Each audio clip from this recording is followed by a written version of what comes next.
Hey guys, आज मैं explain करने वाला हूँ immortals of the godless age. ये एनिमे की ग्राफिक बहुत ही मज़ेदार है और इसकी स्टोरी लाइन भी बहुत ही ज़बरदस्त है। होप सो आपको ये एनिमे पसंद आए।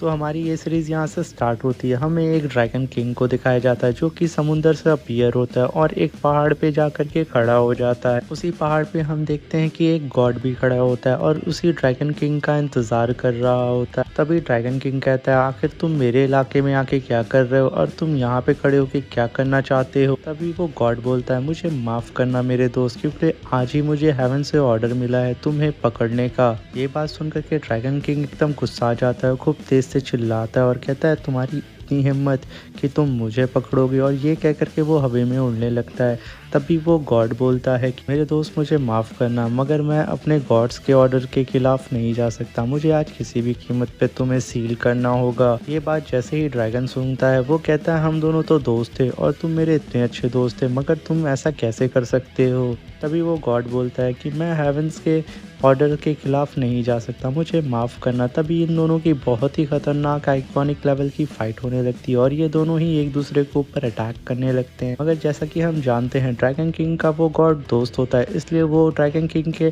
सारे अटैक को डॉज कर रहा होता है और वो गॉड अपने कई सारे क्लोन बना करके ड्रैगन किंग के आसपास घूमने लगता है और उससे बोलता है, तुम मेरी बात मान जाओ और हेवन में चलो मेरे साथ, वरना मुझे मजबूरन तुम्हें यहाँ पे सील करना होगा।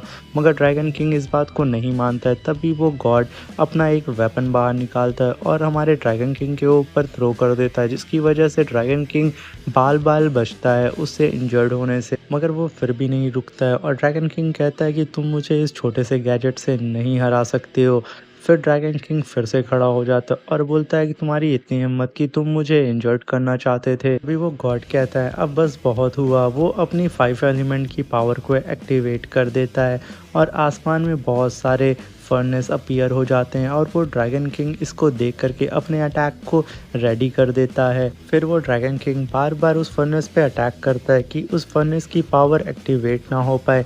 मगर ड्रैगन किंग लाख कोशिश करता मगर उसको वो रोक नहीं पाता है और हम देख पाते हैं कि ड्रैगन किंग यहाँ पे काफ़ी कमज़ोर हो जाता है और कहता है कि तुम तो मेरे दोस्त थे, आखिर तुम मेरे साथ ऐसा कैसे कर सकते हो। मगर हमारा गॉड इसकी बात को नहीं सुनता है और अपनी उस स्पेल को कंटिन्यू रखता है और ड्रैगन किंग को कैद करने के लिए अपनी स्पेल को और भी ज़्यादा पावर देने लगता है। तभी ड्रैगन किंग आसमान में जाके दहाड़ता है और कहता है, बस बहुत हुआ। और आसमान में जा कर के वो एक अटैक करने वाला रहता है और इधर गॉड की भी पूरी सील एक्टिवेट हो जाती है। तभी ड्रैगन किंग एक अटैक गॉड की तरफ कर देता है, मगर गॉड तभी ज़मीन से एक पहाड़ को समन कर लेता है और जिसकी वजह से ड्रैगन किंग का वो अटैक गॉड को नहीं लगता है और उस अटैक से गॉड बच जाता है। ये काफ़ी ख़तरनाक अटैक ड्रैगन किंग ने किया होता। अगर ये अटैक गॉड को लग जाता तो वो यहीं पे मर जाता। यहाँ पे हमें इन दोनों का नाम नहीं बताया जाता है। तभी वो गॉड अपनी 9 फर्नेस को बाहर निकाल के उसके साथ एक स्पेल करके ड्रैगन किंग को कैद करने लगता है और ड्रैगन किंग कहता है, मुझे जाने दो, और काफ़ी रिक्वेस्ट कर रहा होता है। तभी वो गॉड उसकी एक भी नहीं सुनता और कहता है कि मैं गॉड्स के ऑर्डर्स के खिलाफ नहीं जा सकता मेरे दोस्त, मुझे माफ़ करना। फिर वो तुरंत ड्रैगन किंग को सील करने लगता है, मगर ड्रैगन किंग काफ़ी ट्राई करता है उस सील से बाहर आने की, मगर वो कर नहीं पाता और वो चारों तरफ चेन से जकड़ जाता है और आइस में कैद होने लगता है। तभी वो गॉड कहता है कि तुम इस बात को लेके परेशान ना हो, एक इंसान आएगा जो तुम्हें यहाँ से आज़ाद करेगा, मैं तुम्हें सिर्फ सील कर रहा हूँ। ड्रैगन किंग कहता है, बस बहुत हुआ, तुम मुझे सील भी कर रहे हो और मुझसे ये बात दया भी दिखा रहे हो। और ये कह के वो गुस्साने लगता है। तभी वो गॉड ड्रैगन किंग को एक स्पेल में सील कर देता है और एक कड़े में उसे बंद करके वहाँ पे खड़े होकर के खूब तेज़ से चिल्लाता है, फाइनली गॉड, मैंने उसे सील कर दिया, मैंने आपकी बात को मान लिया। और ये कह करके वो खूब तेज़ से गुस्से से चिल्लाता है और आसमान में पूरी बिजली कर तड़कने लगती है और यहीं पे ये सीन ख़त्म हो जाता है।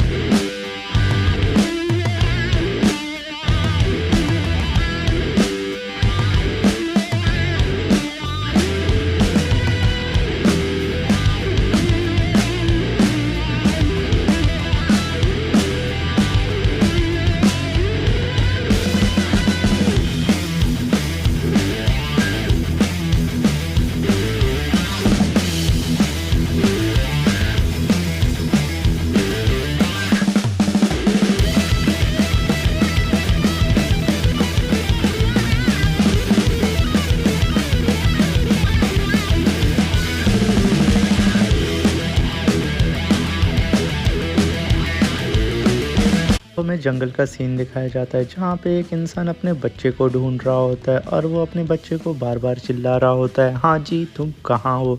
मगर हाँ जी इस बात का कोई रिस्पॉन्स नहीं करता है, जिसकी वजह से उसका फादर काफ़ी ज़्यादा परेशान हो जाता है। अभी हाँ जी उसके पीछे आ जाता है और पीछे आकर के एक पेड़ से लटक के अपने फादर को डराने की कोशिश करता है और कहता है मैं एक मॉन्स्टर हूँ। तभी उसके फादर कहता है तुम एक छोटे मॉन्स्टर हो और मैं एक बड़ा मॉन्स्टर हूँ। ये कह करके उसके फादर उसके गले को पकड़ के उसे खूब सारा प्यार करने लगते हैं और उसे परेशान करते हैं। अभी हाँ जी कहता है फादर मुझे छोड़िए, आप मुझे कितना ज़्यादा बुली करते हैं और मैं घर पहुँच के मम्मा को ये शिकायत ज़रूर करूँगा कि आप मुझे जंगल में बुली कर रहे थे। ये कह के हाँ जी अपना सर खुजला करके अपने डैड के पीछे पीछे जाता है और बोलता है फादर आखिर हम यहाँ पे शिकार कब करेंगे। और जो जैसे ही आगे बढ़ता है तभी उसका फादर देखता है जी के पीछे एक मॉन्स्टर अपीयर हो गया है जो कि एक बियर मॉन्स्टर होता है। वो आकर के हाजी के ऊपर हमला कर देता है, जिसकी वजह से हाजी को बचाने के चक्कर में उसके फादर इंजर्ड हो जाते हैं और हाजी ये देख करके एकदम हैरान हो जाता है। फिर वो अपनी तीर निकाल करके उस बियर मॉन्स्टर पे हमला करता है। अगर उस तीर से बियर मॉन्स्टर का कुछ नहीं होता है और हाजी को खींच करके एक हाथ मार करके हाजी को खूब दूर ढकेल देता है, जिसकी वजह से हाजी को काफ़ी बुरी चोट लग जाती है और उसके धनुष को भी उससे दूर फेंक देता है। ये देख करके हाजी बहुत डर जाता है। उस बियर मॉन्स्टर से खुद को बचाने के लिए पहाड़ से सहारा लेता है और बियर मॉन्स्टर को खूब तेज़ी से अपने पैर से ढकेलने की कोशिश करता है। तभी उसके बगल से एक तीर गुजरता है और उस बियर मॉन्स्टर को लग जाता है, जो कि वो तीर उस बियर मॉन्स्टर के आर पार हो जाता है। ये देख कर के हाजी एकदम रिलैक्स हो जाता है और सोचता है आखिर कौन है। तभी उसके फादर पीछे से अपीयर होते हैं और वो एक तीर चलाते हैं भालू उस मॉन्स्टर के ऊपर और फिर तुरंत कूद करके हाजी के सामने आ जाते हैं। मगर बियर मॉन्स्टर उन्हें एक हाथ से मार करके ढकेल देता है और उन्हें इस पर काफ़ी ज़्यादा चोट लग जाती है। उनके मुंह से खून आ जाता है बट वो फिर भी नहीं रुकते हैं। तभी हाजी की तरफ वो मॉन्स्टर बढ़ता है उसे खाने के लिए। तभी हाजी अपने पीछे से 2 तीर निकाल करके बियर मॉन्स्टर के पेट में गाड़ाने लगता है। तभी वो काफ़ी कोशिश करता है मगर उस बियर मॉन्स्टर को हार्म नहीं कर पाता है। अभी जल्दी से हाजी के फादर उसके साथ आकर के उस बियर मॉन्स्टर के पेट में वो तीर घुसेड़ देते हैं। काफ़ी मुश्किल से वो लोग उस बियर मॉन्स्टर को मार पाते हैं।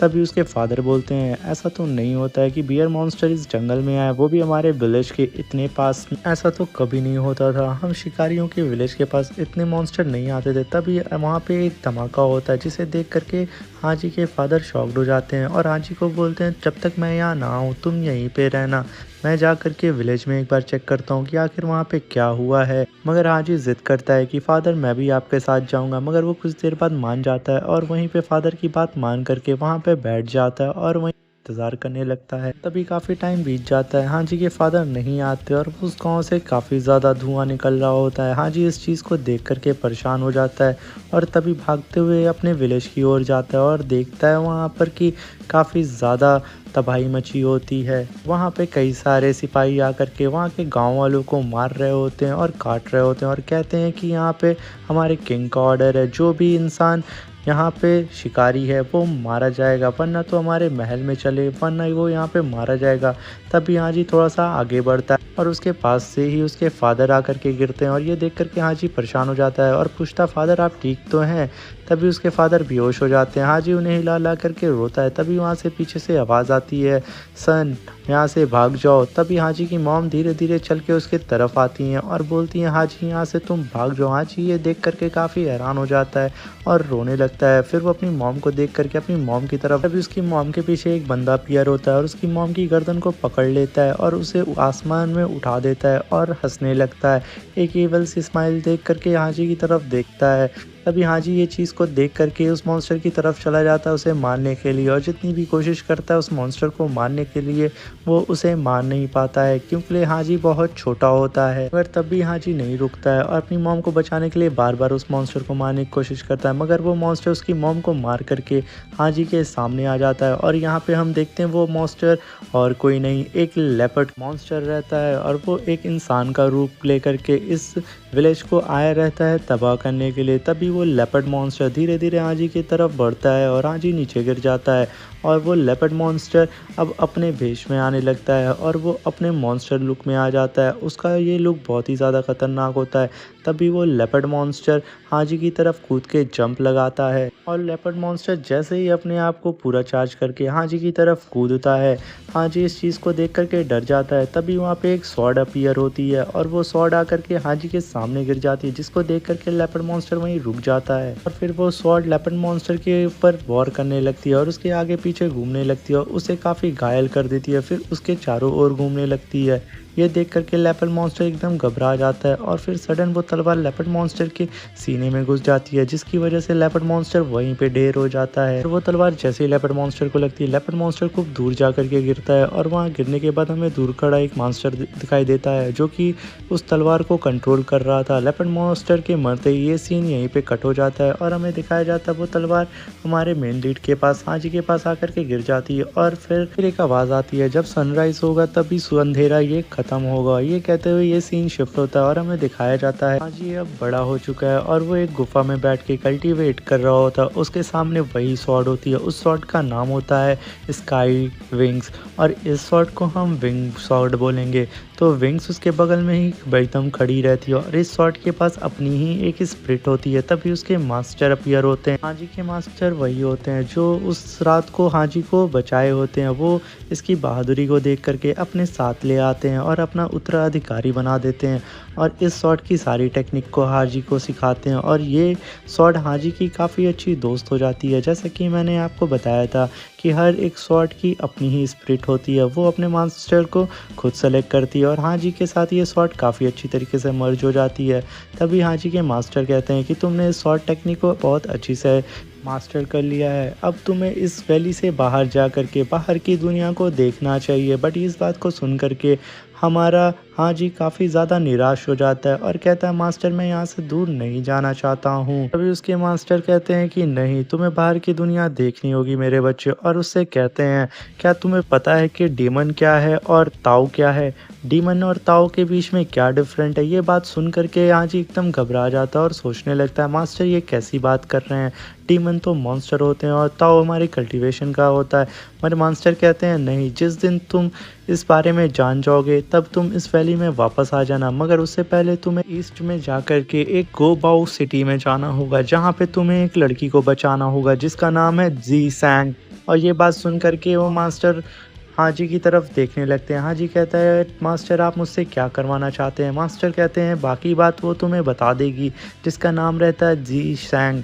और ये बात सुन करके हाजी वहीं पे खड़ा हो जाता है। तभी उसके मास्टर बोलते हैं कि तुम मेरे बच्चे मुझे निराश मत करना और जो मैं तुमसे उम्मीद लगा के बैठा हूँ उस उम्मीद पे तुम पूरे खड़े उतरना और तुम्हें सीधा ईस्ट की ओर जाना होगा, गोबाउ सिटी। इस बात को हमेशा ध्यान में रखना कि तुम्हें मॉन्स्टर के खिलाफ लड़ना है, बुराई के खिलाफ लड़ना होगा। ये बात करके मास्टर काफ़ी उदास हो जाते हैं और हमारे हाजी की तरफ देखते हैं और बोलते हैं मेरा बच्चा तुम इस चीज़ का हमेशा ख्याल रखना कि तुम्हें हमेशा अच्छाई का साथ देना है। ये सुन कर के हाजी काफ़ी निराश हो जाता है क्योंकि पहली बार वो इस वैली से बाहर जाएगा, मगर वो अपनी मास्टर की तरफ बहुत प्यार से देखता है और उनके ऑर्डर को मान जाता है। तभी मास्टर कहते हैं कि तुम्हें और कुछ पूछना है मेरे बच्चे।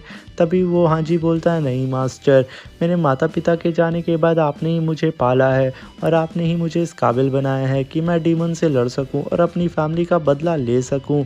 और ये कह कर के हाजी काफ़ी निराश हो जाता है और बोलता है मास्टर जब मुझे याद आएगी आपकी क्या मैं आपसे मिलने आ सकता हूँ। तभी उसके मास्टर बोलते हैं तुम इस बात की बिल्कुल चिंता ना करो, मैं हमेशा तुम्हारे साथ रहूँगा, जब भी तुम्हें दिक्कत होगी मैं तुम्हारे पास ही रहूँगा। ये बात सुन कर के हाजी काफ़ी खुश हो जाता है और फिर वहीं पे हाजी की स्वॉर्ड वाइब्रेट करने लगती है और हाजी से कहती है चलो यहाँ से भाग चलते हैं। वैसे भी मास्टर काफ़ी ज़्यादा बड़बड़ कर रहे हैं, ये बुढ़ा पागल हो गया है। ये बात सुन कर के हाजी के मास्टर तुरंत उस स्वॉर्ड को ज़मीन में गाड़ देते हैं और कहते हैं ये काफ़ी ज़्यादा बोल रही है। यहाँ से हमारा सीन शिफ्ट होता है और हाजी निकल जाता है अपने सफ़र पे ईस्ट के साइड। और हाजी काफ़ी ज़्यादा इस सफ़र को एंजॉय करता है क्योंकि ढेर सारे माउंटेन और रिवर को देखते हुए हाजी जाता है और हाजी अपने स्वॉर्ड से कहता है क्या हुआ, मज़ा आ रहा है ना।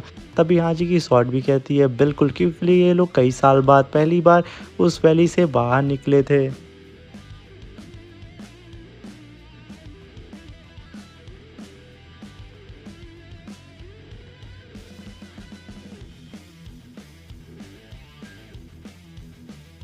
तभी यहाँ सीन शिफ्ट होता है, हमें एक जंगल का सीन दिखाया जाता है जहाँ पे एक लड़की किसी चीज़ से भाग रही होती है और उसके पीछे काफ़ी ज़्यादा शोर हो रहा होता है और उसे देख करके वो लड़की जंगल में लैंप लेकर के भाग रही होती है और उसके पीछे ढेर सारी रूट्स पड़ी होती हैं। इस बात को देख करके लड़की एकदम घबरा करके वहाँ आगे पीछे भागती है। तभी वहाँ पे हमें दिखाया जाता है कि रूट डीमन इसके पीछे पड़ी होती है और इसे जान से मारने की कोशिश करती है।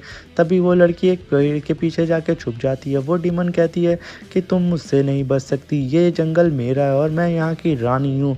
ये कहते हुए वो उसकी तरफ अटैक करती है, मगर वो लड़की वहाँ से धीरे से भाग जाती है और उस रूट के पीछे नहीं होती है। ये बात को देख करके डीमन रूट काफ़ी ज़्यादा गुस्सा जाती है और कहती है तुम मुझसे नहीं बच सकती हो बच्ची, इतना भी आसान नहीं है मुझसे बचना। फिर वो खूब तेज़ी से एक बार और अटैक करती है, मगर वो बच्ची फिर से बच जाती है और वो जंगल की ओर भागने लगती है। तभी वो डीमन क्वीन उसके ऊपर अपने रूट से जानलेवा हमला करती है। तभी एक और डीमन आकर के उसके रूट को रोक देती है और कहती है तुम्हें क्या ये नहीं याद है कि मास्टर ने कहा था इस लड़की को जिंदा पकड़ने के लिए। ये बात सुनते ही वो डीमन क्वीन एकदम डर जाती है और एकदम नील डाउन हो जाती है और कहती है मुझे माफ़ कर देना, मुझसे एक गलती हो गई। तभी वो लड़की कहती है ये एक आखिरी गलती होगी तुम्हारी, अगर ये गलती तुमने दोबारा किया तो तुम्हारी जान ले ली जाएगी और तुम्हें पता होना चाहिए ये लड़की मास्टर के लिए कितनी ज़्यादा कीमती है और तुम्हें इसे ज़िंदा ही पकड़ना होगा वरना तुम्हारे लिए बहुत ज़्यादा दिक्कत हो जाएगी। वो लड़की नील डाउन होकर के उससे माफ़ी मांगती है और फिर यहाँ सीन शिफ्ट होता है। हमें दिखाया जाता है कि हमारे हाजी को कुछ एहसास होता है कि आसपास शायद कोई डीमन है और उसकी तलवार को भी यही एहसास होता है कि आसपास कोई डीमन है और वो खूब तेज़ी से उसकी ओर बढ़ने लगता है और कहता है हमें जल्दी से उस ओर जाना होगा, शायद वहाँ कुछ ना कुछ तो है।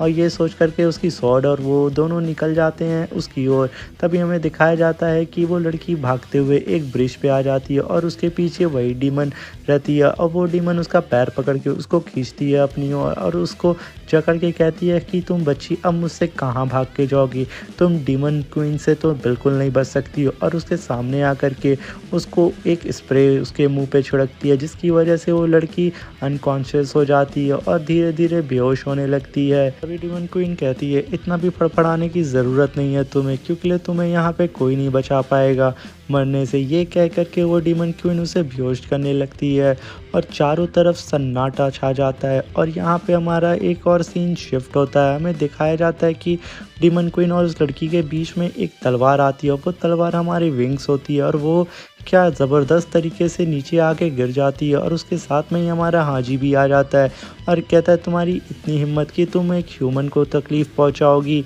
तभी वो डीमन क्वीन उस तलवार को देख के कहती है कि यहाँ पे फ्लाइंग तलवार और ये फ्लाइंग स्वॉर्ड यहाँ पे क्या कर रही है, यानी कि तुम वैली ऑफ स्वॉर्ड से हो। ये कह करके वो उसकी ओर देखने लगती है। तभी हाजी कहता है तुम इसके जानने के वर्दी नहीं हो और एक दूसरे के ऊपर वो अटैक करने लगते हैं। अभी वहाँ पे हमारा हाजी काफ़ी ज़बरदस्त अटैक उस डीमन के ऊपर कर देता है और उसकी रूट्स को कट करना शुरू कर देता है और काफ़ी बुरी तरीके से उसको मारना शुरू कर देता है। डीमन क्वीन ये देख करके एकदम गुस्सा जाती है और कहती है मैं तुम्हें नहीं छोड़ूंगी, मगर उसकी स्वॉर्ड अलग से अटैक करती है और हाजी मुक्कों से अलग उसके ऊपर बरसात करता है जिसकी वजह से डीमन क्वीन एकदम फंस सी जाती है और बहुत बुरी तरीके से पिटती है। तभी हाजी डीमन क्वीन का एक हाथ काट देता है अपनी स्वॉर्ड से और काटने के बाद वो डीमन क्वीन कहती है अब बस बहुत हुआ, तुम मेरे एरिया में आकर के मुझे ही मारना चाहते हो जान से। तभी डीमन क्वीन अपने सारे रूट्स को पेड़ में डाल करके उसकी सारी एनर्जी को कंज्यूम करने लगती है और वो यहाँ पे ट्रांसफॉर्म हो जाती है। एक अलग ही लेवल की पावर उसके पास आ जाती है और वो अपना हाथ भी जनरेट कर देती है और फिर हमारा ये सीन यहीं ख़त्म हो जाता है। थैंक यू, अब मिलते हैं नेक्स्ट एपिसोड। हे गाइस, जैसा कि हमने पिछले एपिसोड में देखा था कि रूट डीमन से हाजी की फाइट हो रही होती है और हाजी ने रूट डीमन का एक हाथ काट दिया रहता है। तभी वो रूट डीमन अपने सारे रूट को पेड़ में धंसा करके और उन पेड़ों की एनर्जी को कंज्यूम करके अपने हाथ को फिर से रीजनरेट कर लेती है और पहले से भी ज़्यादा पावरफुल हो जाती है और साथ में ही उस ब्रिज पे खड़ी हुई लड़की को भी जकड़ लेती है और उसे अपनी रूट से पकड़ी रहती है और हाजी से कहती है अब तुमको मुझसे कोई नहीं बचा सकता है। ये बात कहते ही हाजी के ऊपर वो अटैक कर देती है और हाजी उसके रूट को डॉच करने लगता है और अपनी हेवनली स्वॉर्ड से उसके रूट को कट करने लगता है। ये देख करके डीमन रूट और भी ज़्यादा गुस्सा आ जाती है और हाजी के ऊपर एक और अलग अलग तरीके से अटैक करने लगती है। तभी हाजी उस डीमन रूट को किक करके खूब दूर फेंक देता है, जिसकी वजह से डीमन रूट को काफी चोट लग जाती है और इस बात से डीमन रूट काफी गुस्सा आ जाती है और हाजी से कहती है अब मैं तुम्हें नहीं छोड़ने वाली हूँ, अब तुम इस अटैक से बच के दिखाओ। तभी वो अपने आसपास के सारे पेड़ से ऑरा कंज्यूम करने लगती है और वो अपने फाइनल अटैक को रेडी करती है। तभी हाजी इस चीज को देख करके वो भी तैयार हो जाता है और साथ में उसकी हेवनली स्वॉर्ड भी। तभी जैसे ही वो डीमन क्वीन अपने ऑरा को रिलीज करती है, तभी उस ऑरा से चारों ओर अंधेरे से उजाला हो जाता है और फिर हमारा हाजी भी कहाँ पीछे रहने वाला था। इस अटैक को डॉज करने के लिए हाजी भी अपने first of cloud shot technique को समन कर लेता है और वो आसमान में उड़ के अपने टेक्निक को परफॉर्म करने लगता है और जैसे ही डीमन क्वीन उस ऑरा को रिलीज करके उसके ऊपर अटैक करने वाली रहती है, हाजी अपनी हेवनली शॉट से एक स्लैश लगा के डीमन क्वीन का काम वहीं तमाम कर देता है। उन दोनों की जैसी एनर्जी आपस में क्लैश होती है उसकी वजह से बहुत बड़ा ब्लास्ट होता है। अभी वो जो लड़की ब्रिज पे खड़ी रहती है, उस ब्लास्ट के ऑरा के प्रेशर से वो जाकर के पानी में सीधा गिर जाती है और डूबने लगती। तभी हाजी खड़ा होकर के अपने आसपास की चीजों को देखता है जो कि चारों तरफ तबाही मची होती है उस ब्लास्ट के प्रेशर की वजह से। तभी हाजी की स्वॉर्ड उसे याद दिलाती है कि उस लड़की के पास जल्दी से चलो जो कि डूब रही है।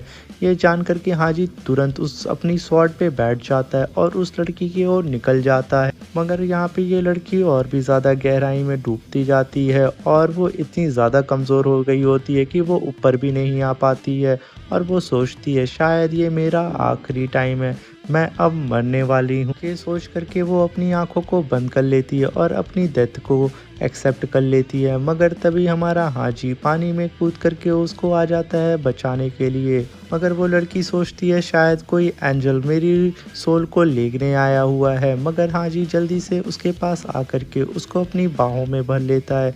मगर लड़की अभी भी वही सोचती है कोई एंजल मुझे पकड़ के यहाँ से हेवन में ले जाने के लिए आया है, और ये सोचते हुए वो खूब घूर के हाजी की तरफ देखती है। तभी हाजी कैसे भी करके उसको उस पानी से बाहर निकाल करके सूखी हुई ज़मीन पे लेके आ जाता है और वहाँ का व्यू बहुत ज़्यादा प्यारा होता है।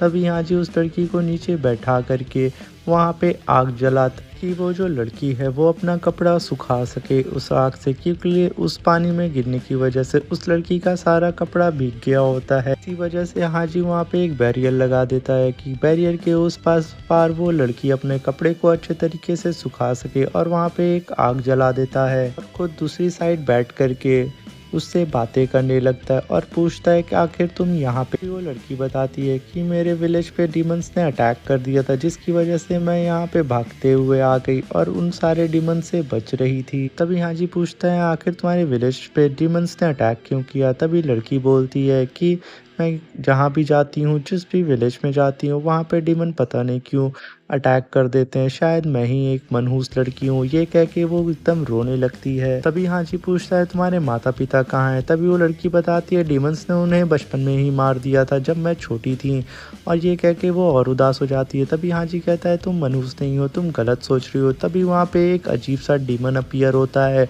उसकी हाजी की स्वॉर्ड को ये चीज़ महसूस हो जाती है और वो वाइब्रेट करने लगती है। अगर हाजी को ये ज़रा सा भी एहसास नहीं होता कि उसके पास एक फॉक्स डीमन आने वाला है, उसकी स्वॉर्ड को पता चल जाता है और वो जल्दी से अपनी कमान से बाहर निकल के उस डीमन की ओर भाग जाती है, जो कि वो डीमन इस लड़की को ही पकड़ने आया हुआ रहता है। और इस बात से वो लड़की एकदम डर जाती है और वो जो बीच में बैरियर होता है लकड़ी का वो भी गिर जाता है, जिसकी वजह से हाजी और वो दोनों एक सामने आ जाते हैं। मगर हाजी जल्दी से खड़ा होकर के आसपास का एरिया देखने लगता है। तभी वो फॉक्स डीमन वहाँ से भाग जाता है। हाजी गलती से तुरंत टर्न हो जाता है, मगर उसका फेस उस लड़की की ओर आ जाता है, जिसकी वजह से उसकी स्वॉर्ड उसके आँख ढक देती है और उसे कहती है कि तुम कितने बड़े गधे हो, ज़रा ध्यान से चलो। तभी हाजी कहता है मुझे माफ़ करना। तभी उसकी स्वॉर्ड उसके सर पे एक खींच के मारती है और कहती है ज़रा अपनी नज़रों को संभालो। और फिर हाजी कहता है कि तुम अपने कपड़ों को सही कर लो। फिर पलटता है और फिर उस लकड़ी को उठा के रखता है और कहता है कि मुझे माफ़ करना, मुझे लगा कि शायद कोई डीमन आने वाला है। लड़की कहती है मैं समझ सकती हूँ। तभी हाजी कहता है तुम्हारा नाम क्या है? तभी वो लड़की बताती है मेरा नाम सी है। तभी हाजी बोलता है सी देखो, इस दुनिया में कोई भी बुरा नहीं होता, बस डीमन बेवजह हम इंसानों को मारते हैं और उनका शिकार करते हैं।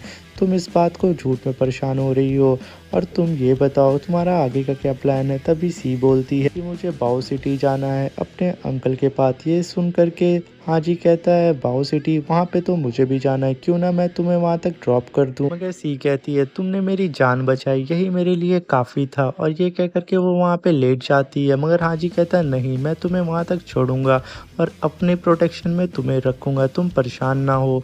ये कहते हुए हाजी एक झील के किनारे बैठ जाता है और अपनी स्वॉर्ड से कहता है कि जाओ आग को बंद कर दो। तभी उसकी स्वॉर्ड जा करके आग को बंद कर देती है और चारों ओर जुगनू को फैला देती है, जिसकी वजह से जंगल का सीन और भी ज़्यादा खूबसूरत हो जाता है।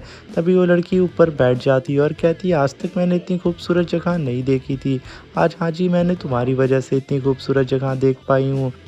और मुझे इस डीमन से बचाने के लिए और इस खूबसूरत सा व्यू दिखाने के लिए और मुझे बचाने के लिए तुम्हारा बहुत बहुत शुक्रिया। और तभी वो हाजी के बगल में जाके बैठ जाती है। ये हाजी बोलता है जब भी इंसान मरते हैं तो वो हेवन में जाते हैं, ये मेरे मास्टर कहते थे। और वो कहते थे कि जब भी हमारा दिल घबराए तो हमें आसमान की ओर देखना चाहिए, क्योंकि हमारे अपने उस आसमान से हमें देख रहे होते हैं।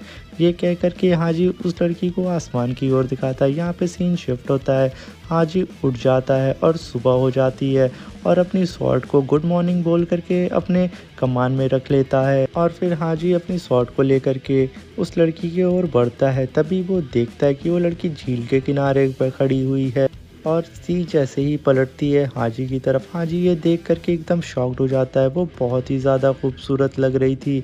इस बात को देख करके हाजी एकदम शॉक्ड होकर उसे खड़ा होकर के एक ही जगह देखना शुरू कर देता है और शी से बोलता है कि अब हमारे चलने का वक्त हो गया। और यहाँ पर हमें एक प्यारी सी बटरफ्लाई दिखाई जाती है और यहाँ पे हमारा सीन भी शिफ्ट हो जाता है और वो बटरफ्लाई उड़ते हुए एक गार्डन में जाती है, जो कि गार्डन बहुत ही ज़्यादा खूबसूरत लग रहा था। और वहाँ पे जाकर के वो बटरफ्लाई एक लड़की के हाथ पे बैठ जाती है और उसी लड़की के हाथ में हमें वो फर्स्ट एपिसोड वाला ड्रैगन वाला ब्रेसलेट दिखाई जाता है, जिसमें वो ड्रैगन कैद रहता है। और उस लड़की के पीछे से आकर के उसका सैनिक बोलता है मिस, बाओ सिटी के लॉर्ड आपको याद कर रहे हैं। और यहीं पे हमारा सीन शिफ्ट हो जाता है बाओ सिटी की ओर। वो दोनों लोग बाओ सिटी के ओर निकल जाते हैं। तब यहाँ सीन शिफ्ट होता है, हमें बाओ सिटी दिखाई जाती है और वहाँ का मेंशन जहाँ पे वहाँ के लॉर्ड बैठे होते हैं और उस लड़की का वेलकम कर रहे होते हैं। और ये वही मिस है जिसकी वजह से हाजी हमारा बाओ सिटी आ रहा है। तभी बाओ सिटी के लॉर्ड जीशैन का वेलकम करते हैं और तभी जीशैन बोलती है कि आपने मुझे यहाँ पे काफ़ी दिनों तक प्रोटेक्ट किया, जिसकी वजह से मैं आपका शुक्रिया अदा करना चाहती हूँ। और फिर जीशैन अपने सिपाही को इशारा करती हैं, वो एक हब ले जा करके बाओ सिटी के लॉर्ड को दिखाता है। तभी वो लॉर्ड ये चीज़ देख करके एकदम हैरान हो जाते हैं और पूछते हैं जी शैंग आप इतने अच्छे हब को कहाँ से पाए। तभी जी शैंग बोलती हैं कि ये हब आपके फादर की इंजरी के लिए है, इस हब की वजह से आपके फादर ठीक हो जाएंगे और मैं कुछ भी नहीं चाहती हूँ, ये मेरा रिटर्न गिफ्ट है आपके लिए, क्योंकि आपने मेरी काफ़ी ज़्यादा मदद की थी, आपने मुझे अपने मेंशन में रहने दिया और मेरी प्रोटेक्शन की डिमन से। इस सिटी के लॉर्ड बोलते हैं कि आपका बहुत बहुत शुक्रिया कि आपने मुझे इतनी मैगी हब दी और ये हब लाखों में एक है, इसकी वजह से मेरे फादर ठीक हो जाएंगे। और आप जैसा कि जानती किंग से हमारी काफ़ी प्रॉब्लम चल रही है, जिसकी वजह से हम आजकल काफ़ी परेशान हो रहे हैं और जब तक हमारे फादर ठीक नहीं हो जाते हैं तब तक हम इस प्रॉब्लम से बाहर भी नहीं निकल सकते हैं। मगर आपने हमें ये हब दे करके हमारी प्रॉब्लम को सॉल्व कर दिया है। तभी मिस जी शैंग बोलती हैं कि लॉर्ड मैंने ऐसा कुछ भी नहीं किया और मैं आपको एक सुझाव देना चाहूँगी कि किंग के अंदर नफ़रत की भावना है, आप क्यों ना एक प्यार से उनके दिल में जगह बना पाएँ और कुछ ऐसा करें जिसकी वजह से किंग खुश हो जाए और आपसे लड़ाई ना करे। ये सुन कर के जीशैंग बैठ जाती है। तभी वहाँ के सिटी लॉर्ड बोलते हैं आपने सही बोला, मैं इसके बारे में ज़रूर सोचूंगा। और तभी हमारा ये सीन शिफ्ट होता है और सिटी के ओर दिखाया जाता है। वहाँ पर हमारा हाजी और शी सिटी के अंदर एंट्री कर जाते हैं। तभी हाजी बोलता है कि मिस्सी तुरंत पलट जाती हैं और हाजी बोलते, मिस्सी मुझे आपसे कुछ कहना है। तभी मिस्सी कहती हैं, हाँ बताइए आपको क्या कहना है। तभी हाजी उनके करीब आने लगता है और मिस्सी सोचती हैं कहीं ये मुझे किस तो नहीं करने वाला है, और ये सोच करके वो शर्माने लगती हैं। तभी हाजी मिस्सी से बोलता है कि मिस्सी मुझे भूख लगी है, क्योंकि मैं 3 दिन और 3 रातों से हम लोग सिर्फ लगातार चल रहे हैं। इसकी वजह से मिस्सी एकदम शर्मा जाती हैं और ब्लश करने लगती हैं और कहती हैं मैं क्या से क्या सोच रही थी। तभी मिस्सी फिर से हमारे हाजी का शुक्रिया अदा करती हैं और कहती हैं आपका बहुत बहुत शुक्रिया कि आपने मेरी जान बचाई। मिस्सी अपने मन में सोचती हैं कि मैं तो सोच रही थी ये मेरी जान बचाने के लिए मेरे साथ कुछ गलत करने वाला है, और ये अपने आप को सोच के एकदम घबरा जाती हैं। कहती हैं कि मैं कितनी बड़ी इडियट हूँ, और ये कह करके हाजी को अपने साथ सिटी के अंदर ले जाने लगती हैं। और तभी वो देखती बाओ सिटी में कोई भी नहीं दिख रहा है, और स्पेशली यहाँ पे सिर्फ मेल दिख रहे हैं, कोई भी फीमेल नहीं दिख रही है। और बाओ सिटी तो एक मेन सिटी थी, यहाँ पे तो हमेशा चहल पहल रहती है, यहाँ पे इतना सन्नाटा क्यों है। तभी हाजी पूछता है मिस्सी से कि आप क्यों घबरा रही हैं। तभी मिस्सी बोलती हैं कि ये बाओ सिटी है और यहाँ पे हमेशा चहल पहल रहती है, मगर मुझे यहाँ कोई औरत नहीं दिख रही है, ना ही यहाँ पे कोई खाने का स्टॉल है। तभी हाजी एक बंदे को रोकता है और उनसे पूछता है, दोस्त क्या तुम मुझे बताओगे कि यहाँ पे इतना सन्नाटा क्यों है और यहाँ पे कोई वुमेन क्यों नहीं दिख रही है। तभी वो बंदा हाजी से कहता है कि हमारे किंग ने जितनी भी सारी खूबसूरत लड़कियाँ थी उनको अपने महल में कैद करके रखा हुआ है। तभी हाजी कहता है ऐसा क्यों। तभी वो बंदा बोलता है क्या पता, मुझे तो नहीं पता, मैं तो आम सा बंदा हूँ, मगर जहाँ तक अफवाह है कि वो किंग सारी खूबसूरत लड़कियों से शादी करना चाहता है और फिर उनकी बलि दे करके डीमंस को चढ़ाना चाहता है, यही मुझे इतना ही पता था। तभी वो लड़की में सी भी एकदम शॉक हो जाती है। तभी वो बंदा बोलता है कि तुम्हारे पास भी एक खूबसूरत सी लड़की है, इसको बचा के रखना, और इसकी वजह से यहाँ पे बाओ सिटी में कोई भी औरत नाना पसंद नहीं कर रही है, और इसी वजह से यहाँ पे इतनी शांति है। तभी वहाँ सीन शिफ्ट होता है और घोड़े पे बैठ करके किंग की आर्मी आ रही होती है, और वो आकर के बोलते हैं कि तुम लोग वहीं पे रुक जाओ और एक भी कदम आगे मत बढ़ाना। इस बात को सुन करके मिस सी भी एकदम घबरा जाती हैं। तभी उसमें का एक सिपाही बोलता है कि फाइनली हमें इतनी खूबसूरत लड़की मिल गई, आज हमारे किंग इसे पा करके बेहद खुश हो जाएंगे, इतनी खूबसूरत लड़की तो हमारे पूरे बाओ सिटी में नहीं होगी। ये बोल करके उस लड़की के चारों ओर चक्कर लगाने लगता है और बोलता है आज तो हम इसे लेके जाएंगे। तभी हमारा हाजी बोलता है कि तुम शांत हो जाओ सी, मैं इन लोगों को देख लूँगा। तभी उन लोगों से बोलता है कि तुम्हारी इतनी हिम्मत कि तुम इसे लेके जा सको, उससे पहले तुम्हें मुझसे भिड़ना पड़ेगा। तभी उस सारे सिपाहियों का लीडर बोलता है कि चलो अब क्या रुके हुए हो, मेरा मुंह क्यों देख रहे हो, इसके ऊपर अटैक करो। तभी सारे के सारे सिपाही मिल करके उसके ऊपर अटैक करने वाले रहते हैं। तभी वहाँ पे एक सिपाही आकर के बोलता है कि इसे तो मैं अकेले ही देख लूँगा, तुम लोगों की ज़रूरत भी नहीं, और हमारे हाजी की तरफ बढ़ने लगता है। तभी हाजी की स्वॉर्ड बाहर निकल के उसकी खूब धुलाई करती है और उसके सामने आ जाती है। ये देख करके वो सिपाही डर जाता है और जिधर भी मूव करता है उसकी स्वॉर्ड उसको उधर ही मूव करने लगती है, और उसकी स्वॉर्ड उस सिपाही की खूब धुलाई करती है। इसकी वजह से वो सिपाही एकदम डर जाता है और पीछे खड़ा हो जाता है। तभी पीछे से 2 सिपाही आकर के हाजी के ऊपर हमला कर देते हैं, मगर हाजी उन लोगों को डॉज करके खूब पीटता है, और फिर पीछे से 2 सिपाही और आ जाते हैं जो कि हमारी मिस सी के ऊपर अटैक करने वाले थे, मगर तभी हमारी स्वॉर्ड आकर के उन दोनों के भालों को काट देती है और वो दोनों भाले नीचे गिर जाते हैं और उन दोनों सिपाही को खूब बुरा पीटती है। तभी उनका लीडर कहाँ चुप रहने वाला था, वो अपने घोड़े को कुदाते हुए सिपाही के ऊपर से कूदते हुए हाजी के ऊपर अटैक करने के लिए आगे बढ़ता है। तभी हाजी उस घोड़े के ऊपर एक तिलिस्मान अपना चिपका देता है और मिस सी को अपने बाहों में भर के उन्हें बचा लेता है उस लीडर के अटैक से। और मिस सी इसको देख के एकदम घबरा जाती है, मगर हाजी कहता है कि तुम रिलैक्स हो जाओ, और ये कह कर के वो उनको अपनी बाहों में पकड़ के उन्हें संभाल लेता है। तभी हाजी की स्वॉर्ड भी उसके पास आ जाती है और उसको सहारा देती है। तभी हाजी अपने तिलिस्मान को एक्टिवेट कर देता है, कहता है फ्रीजिंग चार्म को एक्टिवेट कर देता है, जिसकी वजह से वो तिलिस्मान एक्टिवेट हो जाता है और उस सिपाही का घोड़ा वहीं पे फ्रीज हो जाता है और वो सिपाही वहीं पे जाके गिरता है, जिसकी वजह से उसके सारे सिपाही उसके पास दौड़ते हुए आते हैं और बोलते हैं मास्टर आप ठीक तो हैं। तभी वो बंदा कहता है मुझे छोड़ो बास्टर्ड, तुम लोग जा कर के उस बंदे को पकड़ो। और जैसे ही वो लोग पलट के देखते हैं हाजी वहाँ से फरार हो जाता है और उसके ही सिपाही चारों ओर गिरे रहते हैं। और यहाँ पे हमारा सीन शिफ्ट होता है, हमें अंडरवर्ल्ड का सीन दिखाया जाता है। जहाँ पर एक डीमन बैठा होता है और वहाँ पे काफ़ी ज़्यादा अंधेरा होता है। तभी खूब सारे लैंप आसपास जलने लगते हैं और रोशनी होने लगती है। तभी ये देख कर के फॉक्स डीमन एकदम एक्टिव हो जाता है।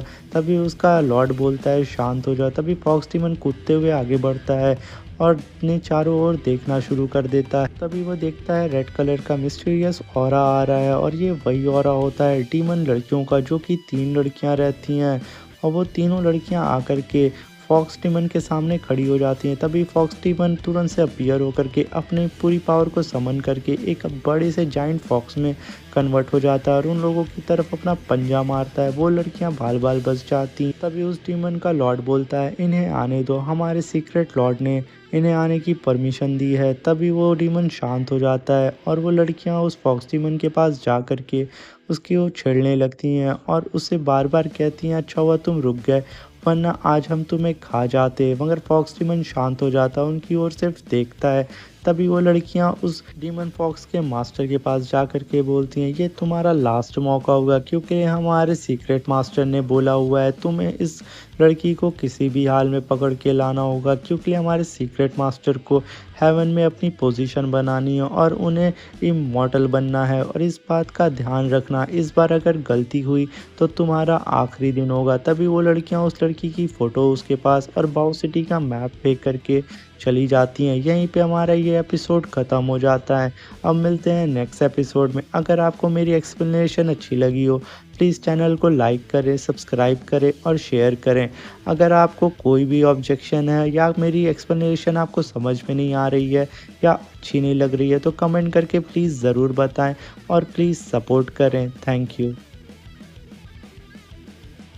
हे गाइस, इस एपिसोड में हाजी मिस्सी को बाउ सिटी में उनके अंकल के पास ला करके छोड़ देता है। तभी मिस्सी के अंकल हाजी को ग्रीट करके उसका शुक्रिया अदा करते हैं, मगर हाजी कहता है इसमें शुक्रिया अदा करने की कोई भी बात नहीं है, क्योंकि हर कल्टीवेटर का फर्ज है कि अपने से कमज़ोर किसी भी इंसान की वो मदद करे जब भी वो मुसीबत में हो। ये कह करके हाजी वहाँ से जाने लगता है। तभी मिस्सी बोलती है हाजी मैं तुम्हारे लिए एक फेवर करना चाहती हूँ। मैं जानती हूँ कि तुम 3 दिनों से भूखे हो और तुम 3 दिनों से मेरे साथ सफ़र कर रहे हो और बाउ सिटी में भी तुम्हें कुछ खाने को नहीं मिला, तो क्या मैं तुम्हारे लिए कुछ कुक कर सकती हूँ।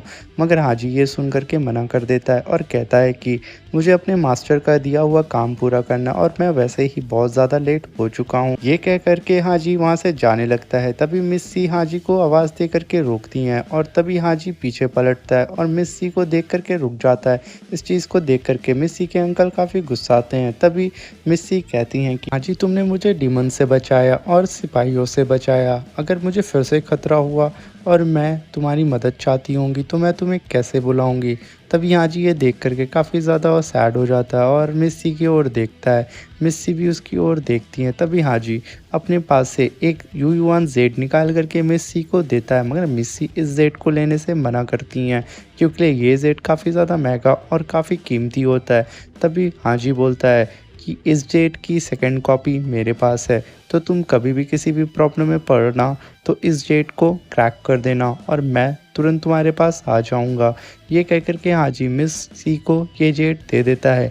मिस्सी इस जेट को अपने पास रख लेती हैं और हाजी का शुक्रिया अदा करती हैं। तभी हाजी बोलता है अब तुम ज़्यादा मत घबराओ और ज़्यादा मत सोचो, मुझे भी अब यहाँ से जाना है क्योंकि मैं बहुत ज़्यादा लेट हो रहा हूँ और मुझे भी परमिशन दो यहाँ से जाने की। तभी मिस्सी कहती हैं ठीक है और यहाँ सीन शिफ्ट होता है। हम देखते हैं यून पवेलियन का सीन, जहाँ पे हाजी बाहर खड़ा होकर के यून पवेलियन का डोर नॉक कर रहा होता है और तभी यून पवेलियन का सर्वेंट बाहर आकर के हाजी को ग्रीट करता है और हाजी से पूछता है कि आप कौन हैं। अभी हाजी उस सर्वेंट को ग्रीट करके कहता है कि मैं सॉर्ड वैली से आया हुआ हूँ और मुझे मेरे मास्टर ने जी शैंग को प्रोटेक्ट करने के लिए भेजा हुआ है। अभी वो सर्वेंट हाजी से कहता है कि मिस जी शैंग इस समय सॉन्ग किंगडम गई हुई हैं वहाँ के किंग से मिलने के लिए और मैं मिस जी शैंग का सर्वेंट हूँ। अभी हाजी बोलता है क्या मैं इस पवेलियन के अंदर आ सकता हूँ। तभी मिस जी शैंग का सर्वेंट बोलता है कि रुक जाओ और बोलता है कि तुम ऑलरेडी 20 मिनट लेट हो और मेरी मिस को लेट से आने वाले लोग बिल्कुल भी पसंद नहीं है, इसलिए तुम्हें बाहर ही वेट करना होगा। ये कह करके हाजी के मुंह पर वो दरवाज़ा बंद करके अंदर चला जाता। अभी हाजी कहता है है रुको तो मेरी बात सुनो। और मैं रास्ते में आ ही रहा था तभी एक लड़की के ऊपर डीमन ने अटैक कर दिया था और उसको बचाने के चक्कर में मैं लेट हो गया। और इस बात को लेकर के हाजी काफ़ी उदास होकर के बोलता है कि मैं लेट से आने के लिए माफ़ी चाहता हूँ। मगर वो वर्कर उसकी एक भी बात नहीं सुनता और उसका हमने दरवाज़ा बंद कर देता है। मगर हाजी वहाँ पे चुपचाप खड़ा होकर के अपने आप को कोस रहा होता है। तभी उसकी स्वॉट बाहर आके बोलती है कि क्या हमें ऐसे लोगों को प्रोटेक्ट करना होगा। तभी हाजी कहता है कि ये सब हमारे मास्टर का ऑर्डर है और मैं अपने मास्टर के ऑर्डर को ऐसे टाल नहीं सकता। और यहीं पे हमारा सीन शिफ्ट मिस्सी के अंकल का घर दिखाया जाता है, जहाँ पे मिस्सी को एक कमरे में बंद कर दिया जाता है और वहाँ पे मिस्सी बैठ कर के रो रही होती है। तभी मिस्सी का अंकल कहता है कि मुझे माफ़ करना, क्योंकि मैंने अपनी बच्ची को बचाने के लिए तुम्हारा सौदा कर दिया है किंग के सिपाहियों से। इस बात को कह कर के वो वहाँ से चला जाता है। मिस्सी बैठ कर के रोने लगती हैं और अपनी किस्मत को कोसने लगती हैं। कहती हैं मैं एक तो वहाँ से बच के आई और अब मैं यहाँ फंस गई हूँ। ये देख कर के मिस्सी वहाँ ज़मीन पे बैठ कर के UUNZ को देखने लगती हैं और हाजी को याद करके रोने लगती हैं और दरवाजे को पीटने लगती हैं। मगर उनका अंकल एक भी बात उनकी नहीं सुनता और कहता है कि मुझे माफ़ करना, क्योंकि मुझे मजबूरी में आकर के ये सौदा करना पड़ा और अपनी बच्ची को मैं किसी भी कीमत पे बचा के रहूँगा। ये कह कर के वो वहाँ से चला जाता है और मिस्सी को उन सिपाहियों के हवाले कर देता है और वो सिपाही मिस्सी को लेकर जा रहे होते हैं। और तभी मिस जी शैंग वहाँ से आ रही होती हैं और यहाँ पे हमारा सीन शिफ्ट होता है और हमें यून पवेलियन का सीन दिखाया जाता है, जहाँ पे मिस जी शैंग अपने सर्वेंट से कह रही होती हैं कि हमें कल ही इस पवेलियन को छोड़ना होगा और छोड़ करके यहाँ से निकलना होगा, तो निकलने की तैयारी तुम कर लो। तभी मिस जी शैंग का सर्वेंट उनको ग्रीट करके बोलता है कि मिस सॉर्ड वैली से एक कल्टीवेटर आया हुआ है जिसका नाम हाजी है और आपके रूल के अकॉर्डिंग मैंने उसको अंदर आने नहीं दिया, मैंने उसको बाहर ही वेट करने के लिए बोल दिया है। ये बोल करके वो सर्वेंट मिस की तरफ देखने लगता है, कहता है कि मिस वो बोला था कि वो आपका नया गार्ड है और उसके मास्टर ने उसे यहाँ पे भेजा हुआ है, क्या आपको इसके बारे में पता है। तभी मिस जी शैंग बोलती है हाँ इसके बारे में मुझे पता है, क्योंकि उसके मास्टर का मुझे लेटर आया हुआ था और मुझे बिल्कुल भी पता नहीं था कि वो इतना ज़्यादा लापरवाह है अपने काम को लेकर के। अगर पता होता तो मैं उसके मास्टर से उसे यहाँ भेजने के लिए मना कर दी होती और शायद उसे बिल्कुल भी अंदाज़ा नहीं है ना जाने कितने कल्टीवेटर्स ने मुझे बचाने के लिए डीमन से लड़ते हुए अपनी जान को गंवा दिया है। तभी मिस जी शैंक्स अपने सर्वेंट से कहती हैं कि वो 3 दिन से सफ़र करके सॉर्ड वैली से बाउ सिटी आया हुआ है, तो वो काफ़ी भूखा भी होगा, उसको खाने के लिए तुम जाओ और पूछ लो। तभी मिस जी शैंग का सर्वेंट वो सर्वेंट प्लेट में कुछ रूखी सूखी रोटी को रख करके पवेलियन के गेट के बाहर आकर के हाजी को ढूंढने लगता है, मगर हाजी उसे बाहर कहीं भी नहीं दिखता है। तभी वो गेट के थोड़ा और बाहर निकल के हाजी को ढूंढने लगता है और आसपास देखने लगता है और सोचता है आखिर हाजी किधर चला गया है। और ये सोच करके तभी उसकी नज़र पड़ती है कि वो तो गेट के बगल में आग जला के बैठा हुआ है और वो तभी उसकी ओर बढ़ता है और देखता है कि हाजी तो ऑलरेडी चिकन भूज के खा रहा है। और फिर वो सर्वेंट अपनी रोटी को देख करके कहता है मैं तो उसके लिए रूखी सूखी रोटी लेके आया था, ये तो मस्त चिकन खा रहा है। ये कह करके दरवाज़ा बंद करके अपने पवेलियन में लौट जाता है और यहाँ सीन शिफ्ट होता है। तभी हम देखते हैं कुछ सिपाही घोड़ा गाड़ी को लेकर के जा रहे होते हैं जिसमें कई सारी लड़कियाँ होती हैं और ये सारी लड़कियाँ किंग के पास जा रही होती हैं और वहाँ पे मिस सी भी होती हैं जो कि हाजी को याद करके रो रही होती हैं और उसके UUNZ को अपने गले से लगा करके उसको याद कर रही होती है और वहाँ पे सो जाती हैं। अभी सारे सिपाही सारी लड़कियों को देख करके कहते हैं कि इस बार हमने काफ़ी खूबसूरत लड़कियों को पकड़ा है और इस चीज़ को देख करके किंग हमें काफ़ी रिवॉर्ड देगा और किंग के तो इस बार मज़े ही मज़े हैं। तभी उन सारे सिपाहियों को कुछ मिस्टीरियस साउंड सुनाई देता है जिसकी वजह से उनकी पूरी बॉडी शेक करने लगती है और उन लोग को बिल्कुल समझ में नहीं आ रहा होता है कि उन लोग के साथ आखिर क्या हो रहा है। तभी वो लोग देखते हैं कि के सामने 3 डीमन गर्ल्स हाथ में लैंप लिए हुए उनकी ओर बढ़ रही होती हैं। तभी इस मिस्टीरियस साउंड की वजह से घोड़ा गाड़ी के अंदर बैठी हुई सारी लड़कियों की नींद खुल जाती है और मिस्सी उठ करके सोचती हैं कि हाजी शायद उन्हें बचाने के लिए आया हुआ है और वो उस घोड़ा गाड़ी की बाहर झांकने की कोशिश करती हैं कि शायद हाजी होगा। और इस देखने के चक्कर में वो मिस्टीरियस साउंड और भी ज़्यादा तेज़ हो जाता है जिसकी वजह से उन लोगों का सर और भी ज़्यादा घूमने लगता है और मिस्सी वहीं पे गिर जाती हैं। और ज़मीन पे गिरते ही मिस्सी देखती हैं कि वहाँ सारे बाहर जितने भी सिपाही होते हैं वो लोग किसी इल्यूजन में फंस चुके हैं और एक ही दूसरे के ऊपर हमला कर रहे हैं। तभी मिस्सी जैसे ही आगे बढ़ती हैं एक सिपाही को देखती हैं कि उनके ऊपर तो वही डीमन गर्ल चढ़ी हुई है और वही सिपाही मिस सी के ऊपर अटैक करने लगता है और मिस सी उनसे बचते हुए भागने लगती हैं और भागते भागते एक खाई के किनारे आके रुक जाती हैं। मगर वो सिपाही वहाँ पे भी नहीं रुकता है और मिस सी के ऊपर कूद के अटैक करने के लिए आगे बढ़ जाता है। भी उस सिपाही से मिस सी को बचाने के लिए फॉक्स टीमन आ जाता है और मिस सी को बचा लेता है गिरने से, मगर काफ़ी देर हो चुकी होती है। मिस सी नीचे गिर जाती हैं और जैसे ही वो नीचे गिर रही होती है, फॉक्स टीमन का मास्टर मिस सी को अपनी बाहों में पकड़ के मिस सी को तुरंत ऊपर ले आता है और उन्हें ऊपर ला करके मिस सी को तुरंत ज़मीन पे फेंक देता है और मिस सी की ओर देखने लगता है। मिस सी इस चीज़ को देख करके एकदम घबरा जाती हैं और उसकी ओर देख तभी वो डीमन फॉक्स का मास्टर मिस सी की ओर उनकी फ़ोटो को फेंकता है और मिस सी अपनी फ़ोटो को देख करके काफ़ी शॉक में आती है। वो तीनों डीमन गर्ल से कहता है कि तुम अभी इसे मार देती और अगर इसे तुम मार देती तो हमारे सीक्रेट मास्टर तुम्हें जान से मार देते। और ये कह करके वो अपनी खून भरी आंखों से उन तीनों डीमन गर्ल्स को देखता है। तभी वो तीनों डीमन गर्ल्स डर जाती हैं और फॉक्स डीमन मास्टर से सॉरी बोलती हैं और कहती हैं कि तुम इसे डायरेक्ट नहीं मार सकते हो, क्योंकि तुम्हें पता होना चाहिए इस लड़की के अंदर रॉयल ब्लड है और ये असुरा गॉड की प्रोटेक्शन में है। अगर किसी भी डीमन ने इसे मारने की कोशिश की तो असुरा ब्लड अवेक हो जाएगा, जिसकी वजह से जो भी वो डीमन होगा वो वहाँ पे तुरंत मारा जाएगा। ये सुन कर के फॉक्स डीमन काफ़ी हैरान हो जाता है और तभी वो तीनों डीमन गर्ल बोलती हैं कि तुम्हें इसे अपने स्पेल में फंसाना होगा और तुम्हें यहाँ पे अपनी सीक्रेट टेक्निक को परफॉर्म करना होगा और अपने स्पेस ऑफ माइंड में ले जा करके इसे एक इल्यूजन में कैद करना होगा, तभी हम इसे अपने सीक्रेट मास्टर के पास ले जा सकते हैं। तभी वो फॉक्स डीमन मास्टर अपनी की सीक्रेट टेक्निक को परफॉर्म करने लगता है। मिस सी को अपने इल्यूजन में कैद कर लेता है और वो सीधा मिस सी को अपने स्पेस ऑफ माइंड में लेकर के आ जाता है, जिसकी वजह से मिस सी ज़्यादा घबरा जाती हैं और रोने लगती हैं और मिस सी कहती हैं कि आगे तुम मुझसे क्या चाहते हो और तुम लोग मेरे साथ ये क्या कर रहे हो। तभी फॉक्स डीमन मास्टर अपनी एनर्जी को मिस सी की ओर छोड़ता है, जिसकी वजह से मिस सी को बहुत ज़्यादा दर्द होने लगता है और वो चिल्लाने लगती हैं उस दर्द की वजह से, क्योंकि वो दर्द बहुत ज़्यादा हो रहा होता है मिस सी को, क्योंकि मिस सी बहुत ही ज़्यादा कमज़ोर होती हैं। अभी मिस सी सोचती हैं कि शायद ये मेरा आखिरी पल है, अब मैं यहाँ से बच के कहीं भी नहीं जा पाऊंगी। तभी मिस सी सोचती हैं कि शायद ये मेरा आखिरी पल है और मैं यहीं पे मर जाऊंगी और हाजी से शायद अब दोबारा मैं कभी भी नहीं मिल पाऊंगी। तभी वो गॉड से प्रे करती हैं कि गॉड मेरी लास्ट विश है कि मैं हाजी से मिल पाऊँ, क्योंकि लिए इस पूरी यूनिवर्स में एक हाजी था जिसने मेरी मदद की, जिसको मेरी केयर थी और मैं हाजी से लास्ट टाइम मरते हुए मिलना चाहती हूँ। और ये सोच करके वो हाजी के बारे में सोचने लगती है और हाजी के साथ बिताए हुए वो सारे पल को याद करने लगती हैं और हाजी को अपने इमेजिनेशन में सोचने लगती हैं। तभी मिस्सी के पास जो यूयुआन जेड होता है जो कि हाजी ने मिस्सी को दिया था,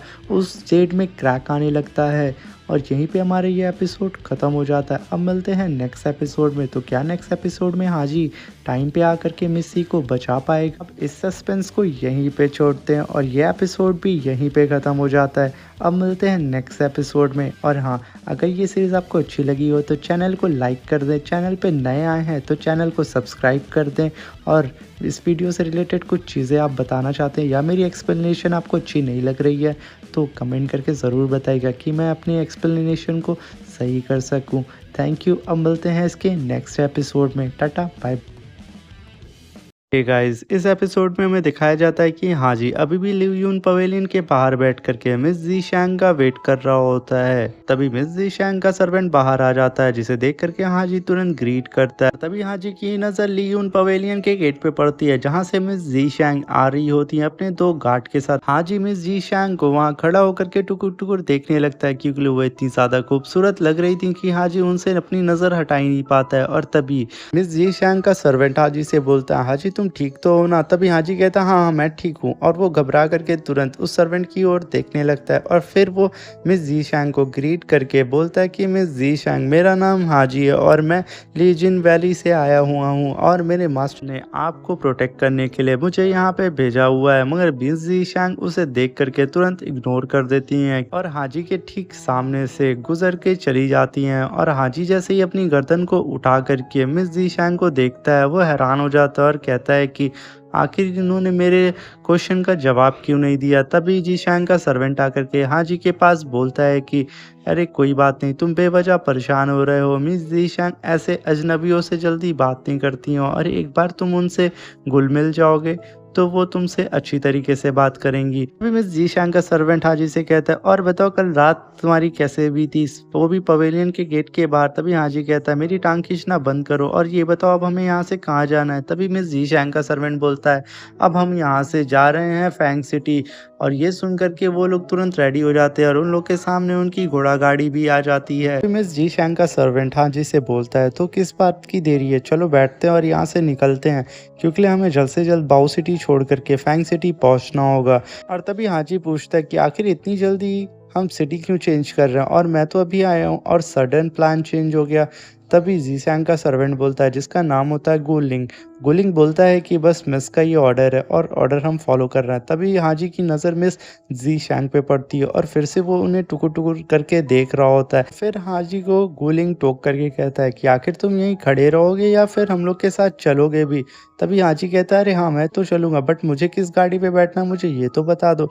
तभी गुलिंग कहता है, तुम मेरे साथ बैठोगे और हम लोग मिस जीशांग की गाड़ी को चलाएंगे और उनकी गाड़ी को प्रोटेक्ट करेंगे। तभी हाजी कहता है ठीक है, और तभी उसकी शॉट भी उसे खींच करके पीछे से मार के कहती है, अब बस भी करो घोड़ना और यहाँ से निकलते हैं। तभी उसकी एमिली शॉट तुरंत अपनी कमान में वापस चली जाती है और वो सारे के सारे लोग घोड़ा गाड़ी पे बैठ करके वहाँ से निकल जाते हैं। और जैसे ही हाजी बाओ सिटी की एंड पे पहुंच जाता है और तभी वो देखता है कि कुछ सिपाही को पकड़ करके दो बुजुर्ग लोग रो रहे हैं और वो चिल्ला चिल्ला के कह रहे हैं कि तुम लोगों ने ही मेरी बेटी को जान से मारा है। अगर तुम लोगों ने मेरी बेटी को रॉयल पैलेस में ना भेजा होता तो आज वो जिंदा होती। इस चीज़ को सुन करके हाजी और भी ज़्यादा गुस्सा हो जाता है और तभी वो देखता है कि सारे के सारे सिपाही मिलकर के उन दोनों बुजुर्ग को मार रहे होते हैं। तभी हाजी उन लोगों के ऊपर अटैक करने के लिए रेडी हो जाता है। तभी हाजी को गुलिंग रोक लेता है और कहता है कि हमें इस मैटर पे नहीं पढ़ना है, क्योंकि अभी हमें सारा फोकस मिस जी शैंग की प्रोटेक्शन के लिए करना होगा। तभी हाजी वहाँ पे शांत हो जाता है और वो लोग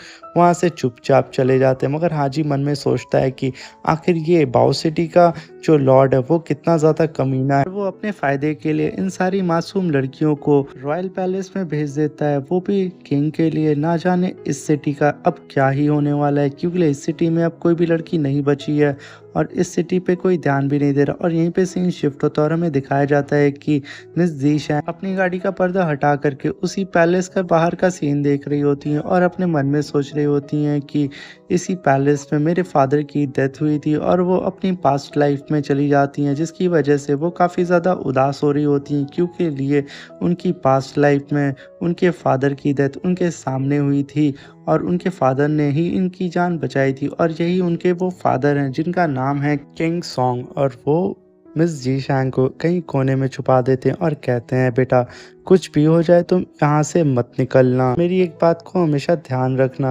अपने ही हमेशा हमें धोखा देते हैं और मुझे भी धोखा देने वाले अपने ही हैं। तो ही देखो मेरे किंगडम का क्या हाल हुआ है।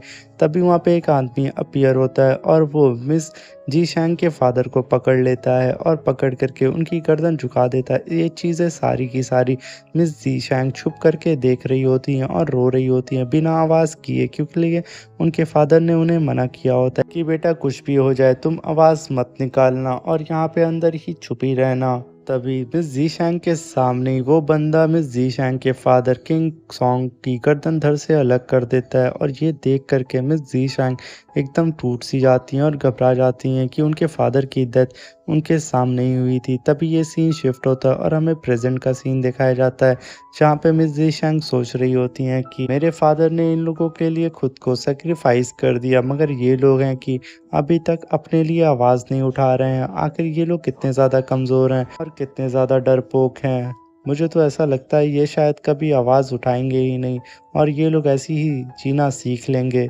मगर किस्मत का क्या भरोसा, कब पलट जाए और ये क्या पता कब चूहे से शेर बन जाएं। और ये सोच करके वो अपनी घोड़ा गाड़ी से आगे बढ़ जाती हैं। और यहीं पे हमारा सीन शिफ्ट होता है और हमें रॉयल पैलेस का सीन दिखाया जाता है, जहाँ पर किंग वहाँ पे खड़ा हुआ रहता है और उसके आसपास काफ़ी ज़्यादा सारे के सारे किंग के जनरल होते हैं। और तभी किंग चिल्ला करके कहता है कि आखिर मेरे किंगडम में कैसे चोरी हो सकती है और तुम लोग आखिर कर क्या रहे थे। तभी सारे के सारे जनरल एकदम डर के चुपचाप वहाँ पे कांपने लगते हैं। और तभी किंग कहता है कि डगाओ सिटी के बॉर्डर पे आखिर कैसे चोरी होगी, और क्या उन लोगों को ये नहीं पता था कि ये मेरा किंगडम है।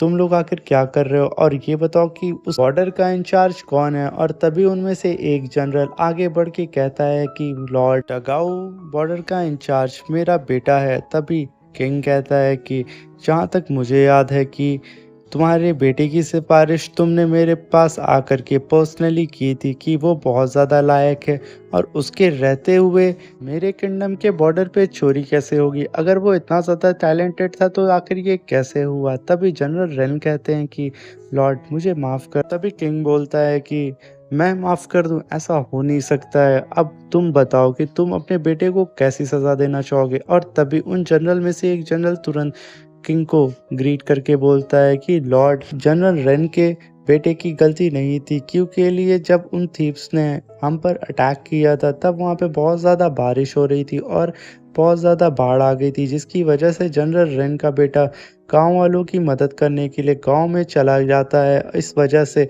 बॉर्डर पे सिक्योरिटी बहुत कम हो जाती है। इसका फ़ायदा उठा करके सारे के सारे थीव्स ने हम पर अटैक कर दिया। तभी किंग कहता है कि ये तो सिर्फ एक्सक्यूज़ है, मुझे एक्सक्यूज़ से नफ़रत है। तुम ये बताओ कि मैं तुम्हारे बेटे के साथ क्या करूं?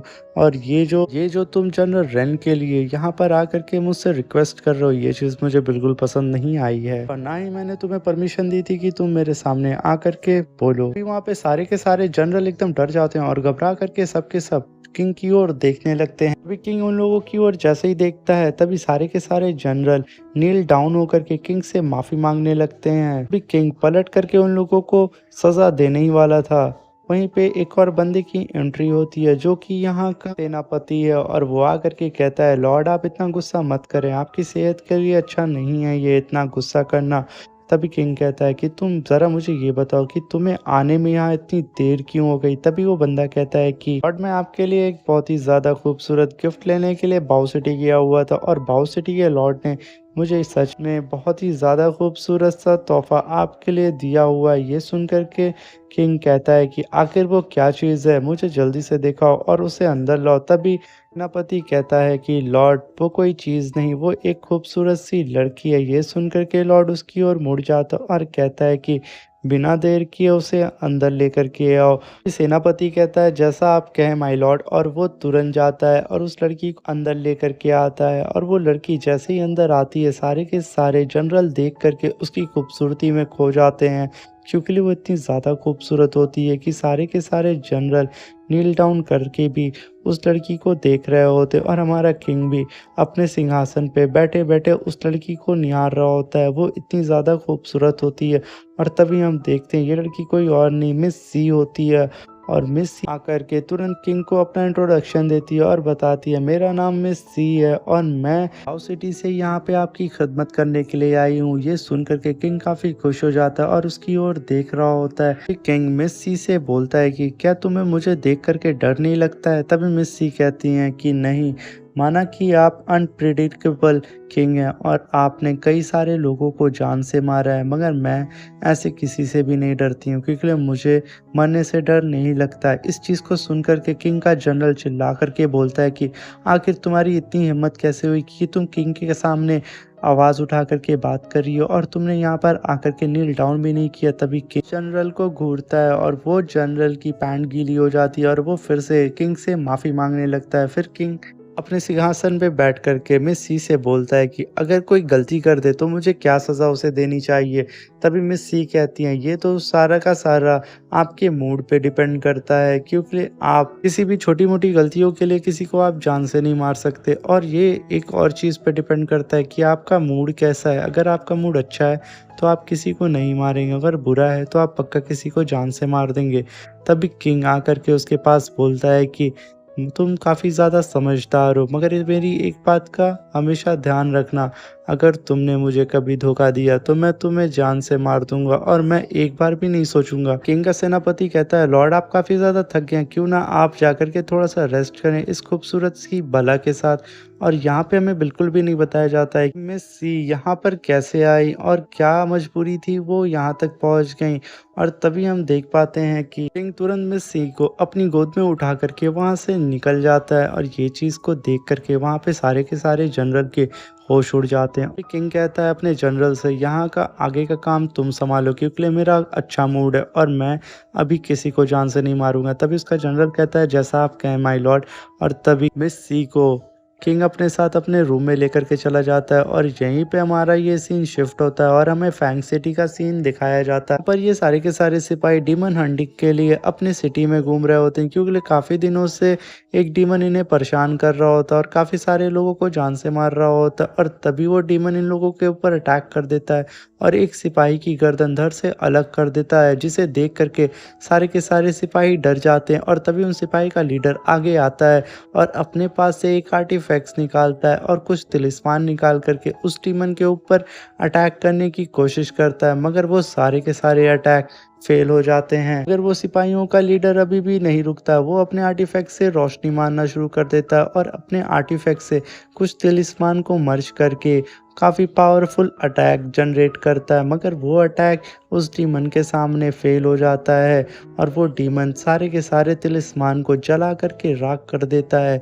इस चीज़ को देख करके उसके साथी सिपाही एकदम डर जाते हैं, अपने लीडर के पीछे छुप जाते हैं। तभी उसका लीडर पीछे कूद करके अपने आर्टिफैक्ट्स को और भी ज़्यादा पावर देता है, मगर उसका होता उल्टा ही है।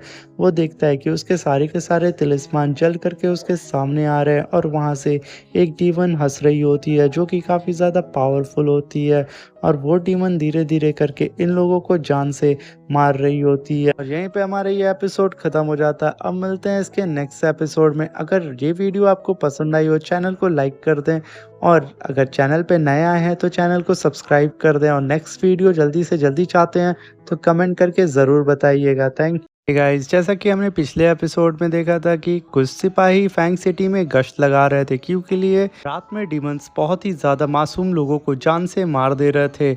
और तभी हम देख पाते हैं कि डीमंस ने उन सिपाहियों के ऊपर अटैक कर दिया था। तभी उन सिपाहियों का लीडर बोलता है कि हिम्मत है तो सामने से आकर के अटैक करो।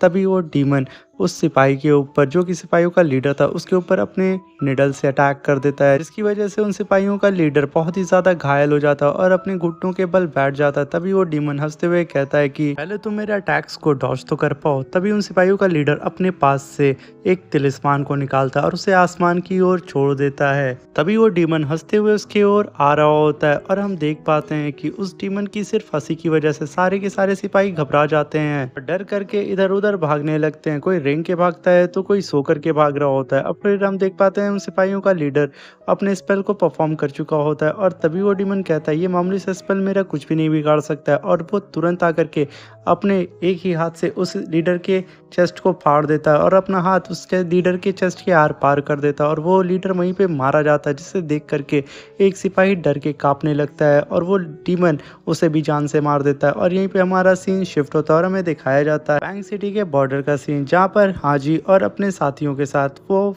फैंग सिटी की ओर बढ़ रहा होता है। और तभी हाजी अपने ही मन में कुछ बड़बड़ा रहा होता है। ये सुन करके मिस जी शैंग का सर्वेंट, जिसका नाम गुलिंग है, गुलिंग कहता है कि हाँ जी, आखिर तुम अपने मन में क्या सोच रहे हो, और मैं काफ़ी देर से सुन रहा हूँ कि तुम कुछ बोल रहे थे।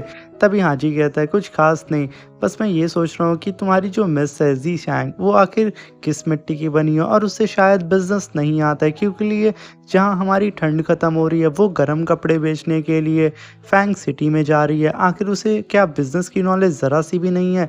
इस बात को सुन करके गुलिंग बोलता है कि मेरी मिस ऐसी नहीं है, और मैं तुम्हें बता दूं कि फैंग सिटी चारों ओर से पहाड़ से घिरी हुई है और आमतौर पे जैसे हमारी सिटी में ठंड बहुत जल्दी चली जाती है, मगर फैंग सिटी में ठंड बहुत ही लेट से जाती है और वहाँ पे हमारा बिजनेस बहुत अच्छी तरीके से उभर सकता है। और तभी हम देखते हैं सबकी बात मिस जी शैंग भी सुन रही होती हैं और तभी गुलिंग कहता है हाजी से कि मिस ने अगर ये फैसला लिया है तो ज़रूर सोच समझ के लिया होगा, क्योंकि मिस कभी गलत फैसला नहीं ले सकती हैं। तभी हाजी कहता है मुझे एक बात नहीं समझ में आती है, आखिर तुम्हारी मिस जो भी कहती हैं तुम ऐसे कैसे मान लेते हो और बिना कुछ ऑब्जेक्शन किए तुम उनकी सारी बात मान लेते हो, आखिर क्यों?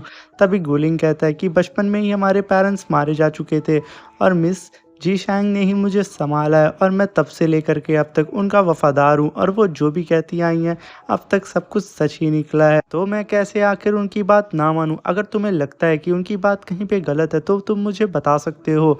तभी हाजी कहता है नहीं, मुझे तो ऐसा कुछ भी नहीं लगता है, बस मैं अभी सोच रहा था, मगर तुम ऐसा कुछ कह रहे हो तो ज़रूर मिस जी शैंग में कोई ना कोई तो बात होगी, और मेरे मास्टर ने भी जैसा कहा था कि मुझे जी शैंग की प्रोटेक्शन करनी होगी। और जहाँ तक मैं देख पा रहा हूँ सभी के सभी लोग मिल करके मिस जी शैंग की बात कर रहे हैं तो उनमें ज़रूर कोई ना कोई बात ज़रूर होगी। फिर हाजी कहता है ना जाने ये सफ़र कब ख़त्म होगा, हम काफ़ी दिन से सफ़र कर रहे हैं। और फिर हमारा ये सीन शिफ्ट होता है और हमें फैंग सिटी का सीन दिखाया जाता है, जहाँ पर हाजी और उसकी पूरी टीम फैंग सिटी में एंट्री कर लेती है और वो देखती है कि वही सिपाहियों की डेड बॉडी वहाँ पे पड़ी रहती है। इसे देख कर के हाजी कहता है ये क्या हुआ। तभी हाजी को थोड़ा सा अजीब सा फील होता है और वो चारों ओर उतर के देखने लगता है।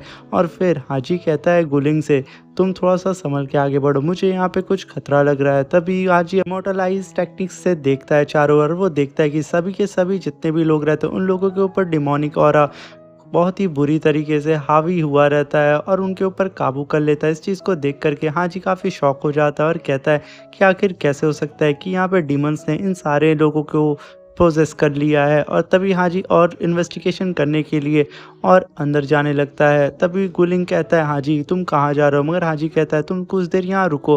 और तभी तभी हाजी देखता है कुछ लोग गली के बाहर खड़े होकर के किसी को देख रहे हो। तभी हाजी जैसे ही वहाँ पहुँचता है उसके ऊपर स्टोन से अटैक हो जाता है और वो अपनी शॉट से उस स्टोन को डॉज करता है और फिर अपनी शॉट से ही उस हिडन बंदे के ऊपर अटैक कर देता है। मगर जैसा कि हाजी देख पाता है कि एक स्टोन जा घोड़े को लग जाता है, जिसकी वजह से घोड़ा बेकाबू हो जाता है और खूब तेजी से भागने लगता है। और ये देख करके हाजी तुरंत वहां से भागता है मिस जीशैंग को बचाने के लिए, क्योंकि गुलिंग भी उन घोड़ों को अच्छे से काबू नहीं कर पाता और वो घोड़े बीच में बहुत ही तेजी से दौड़ रहे होते हैं और उनके सामने जो भी आता है उनको टक्कर मार करके गिरा देते हैं और वो भागते रहते हैं। इस चीज़ को देख करके हाजी अपनी शॉट को वहीं पे छोड़ करके उस घोड़े के पीछे भागने लगता है। तभी हाजी बहुत ही मुश्किल से एक बिल्डिंग के ऊपर चढ़ करके वहां बहुत खतरनाक सी जंप लगाता और वो सीधा घोड़ा गाड़ी के ऊपर जा करके लैंड करता और उस घोड़ा गाड़ी को अपने हाथ से रोक देता है और वो उस बच्ची को भी बचा लेता है और साथ में गुलिंग भी नीचे गिर रहा होता है और एक ही हाथ से गुलिंग को भी रोक लेता है। इस चीज़ को देख करके आसपास के लोग एकदम हैरान हो जाते हैं कि आखिर कोई ऐसा कैसे कर सकता है। और तभी उसी घोड़ा गाड़ी पे खड़ा होकर के गुलिंग से पूछता है कि आखिर तुम ठीक तो हो ना। तभी गुलिंग कहता है हाँ मैं ठीक हूँ, मगर मिस। तभी हाजी को याद आता है और वो तुरंत नीचे उतर के जाता है और मिस के पास जाकर के तुरंत पर्दा हटा के पूछता है मिस आप ठीक तो हैं। और तभी मिस को देख करके सही सलामत वो काफ़ी खुश होता है और तभी वो घोड़ा गाड़ी से तुरंत नीचे उतर के उस लड़की के पास जाता है और उससे पूछता है क्या तुम ठीक हो ना, तुम्हें कोई चोट तो नहीं लगी। तभी वो बच्ची कहती है मैं ठीक हूँ। और तभी वहाँ पे सारे के सारे सिपाही आकर के घाची को और गुलिंग को घेर लेते हैं और कहते हैं तुम लोग अपनी घोड़ा गाड़ी से यहाँ पे पूरा आतंक मचा के रखे हो, इसके लिए हम तुम्हें अरेस्ट करते हैं। मगर हाजी वहीं पे खड़ा होता है और तभी उसके सामने गुलिंग आकर के बोलता है कि हमें माफ़ कर दीजिए, हमारा घोड़ा बेकाबू हो गया था और इस चीज़ के लिए जो भी नुकसान होगा वो हम भर देंगे। तभी हाजी को याद आता है कि उसकी शॉट को तो उसने पीछे ही छोड़ दिया था। तभी वो हाजी उन सिपाहियों से कहता है कि यहाँ पे कुछ ना कुछ तो बात है और तुम लोग मेरे साथ चलो। तभी हाजी उन सिपाहियों को लेकर के अपनी शॉट के पास आ जाता है जहाँ पर उसके ऊपर हमला हुआ था और उसने अपनी शॉट को वहीं पे छोड़ दिया था। और तभी सारे के सारे सिपाही आकर के उसी जगह खड़े हो जाते हैं और वो देखते हैं कि कल रात यहीं पर उनके कुछ सिपाहियों के ऊपर भी हमला हुआ था और वो लोग सोचते हैं कहीं हाजी ही ने उन लोगों के ऊपर तो हमला नहीं किया था। और तभी वो सारे के सारे हाजी को घेर लेते हैं। तभी हाजी कहता है तुम्हारा दिमाग तो सही है, तुम लोग आखिर क्या सोच रहे हो। तभी हाजी को कुछ चीज़ें याद आती हैं कि उसके ऊपर कुछ स्टोन से भी हमले हुए थे, मगर यह मुझे नहीं समझ आ रहा है कि यहाँ पे इतनी टेरिफाइंग फाइट हुई है मेरी शॉट से, मगर यहाँ पे एक भी निशान क्यों नहीं है।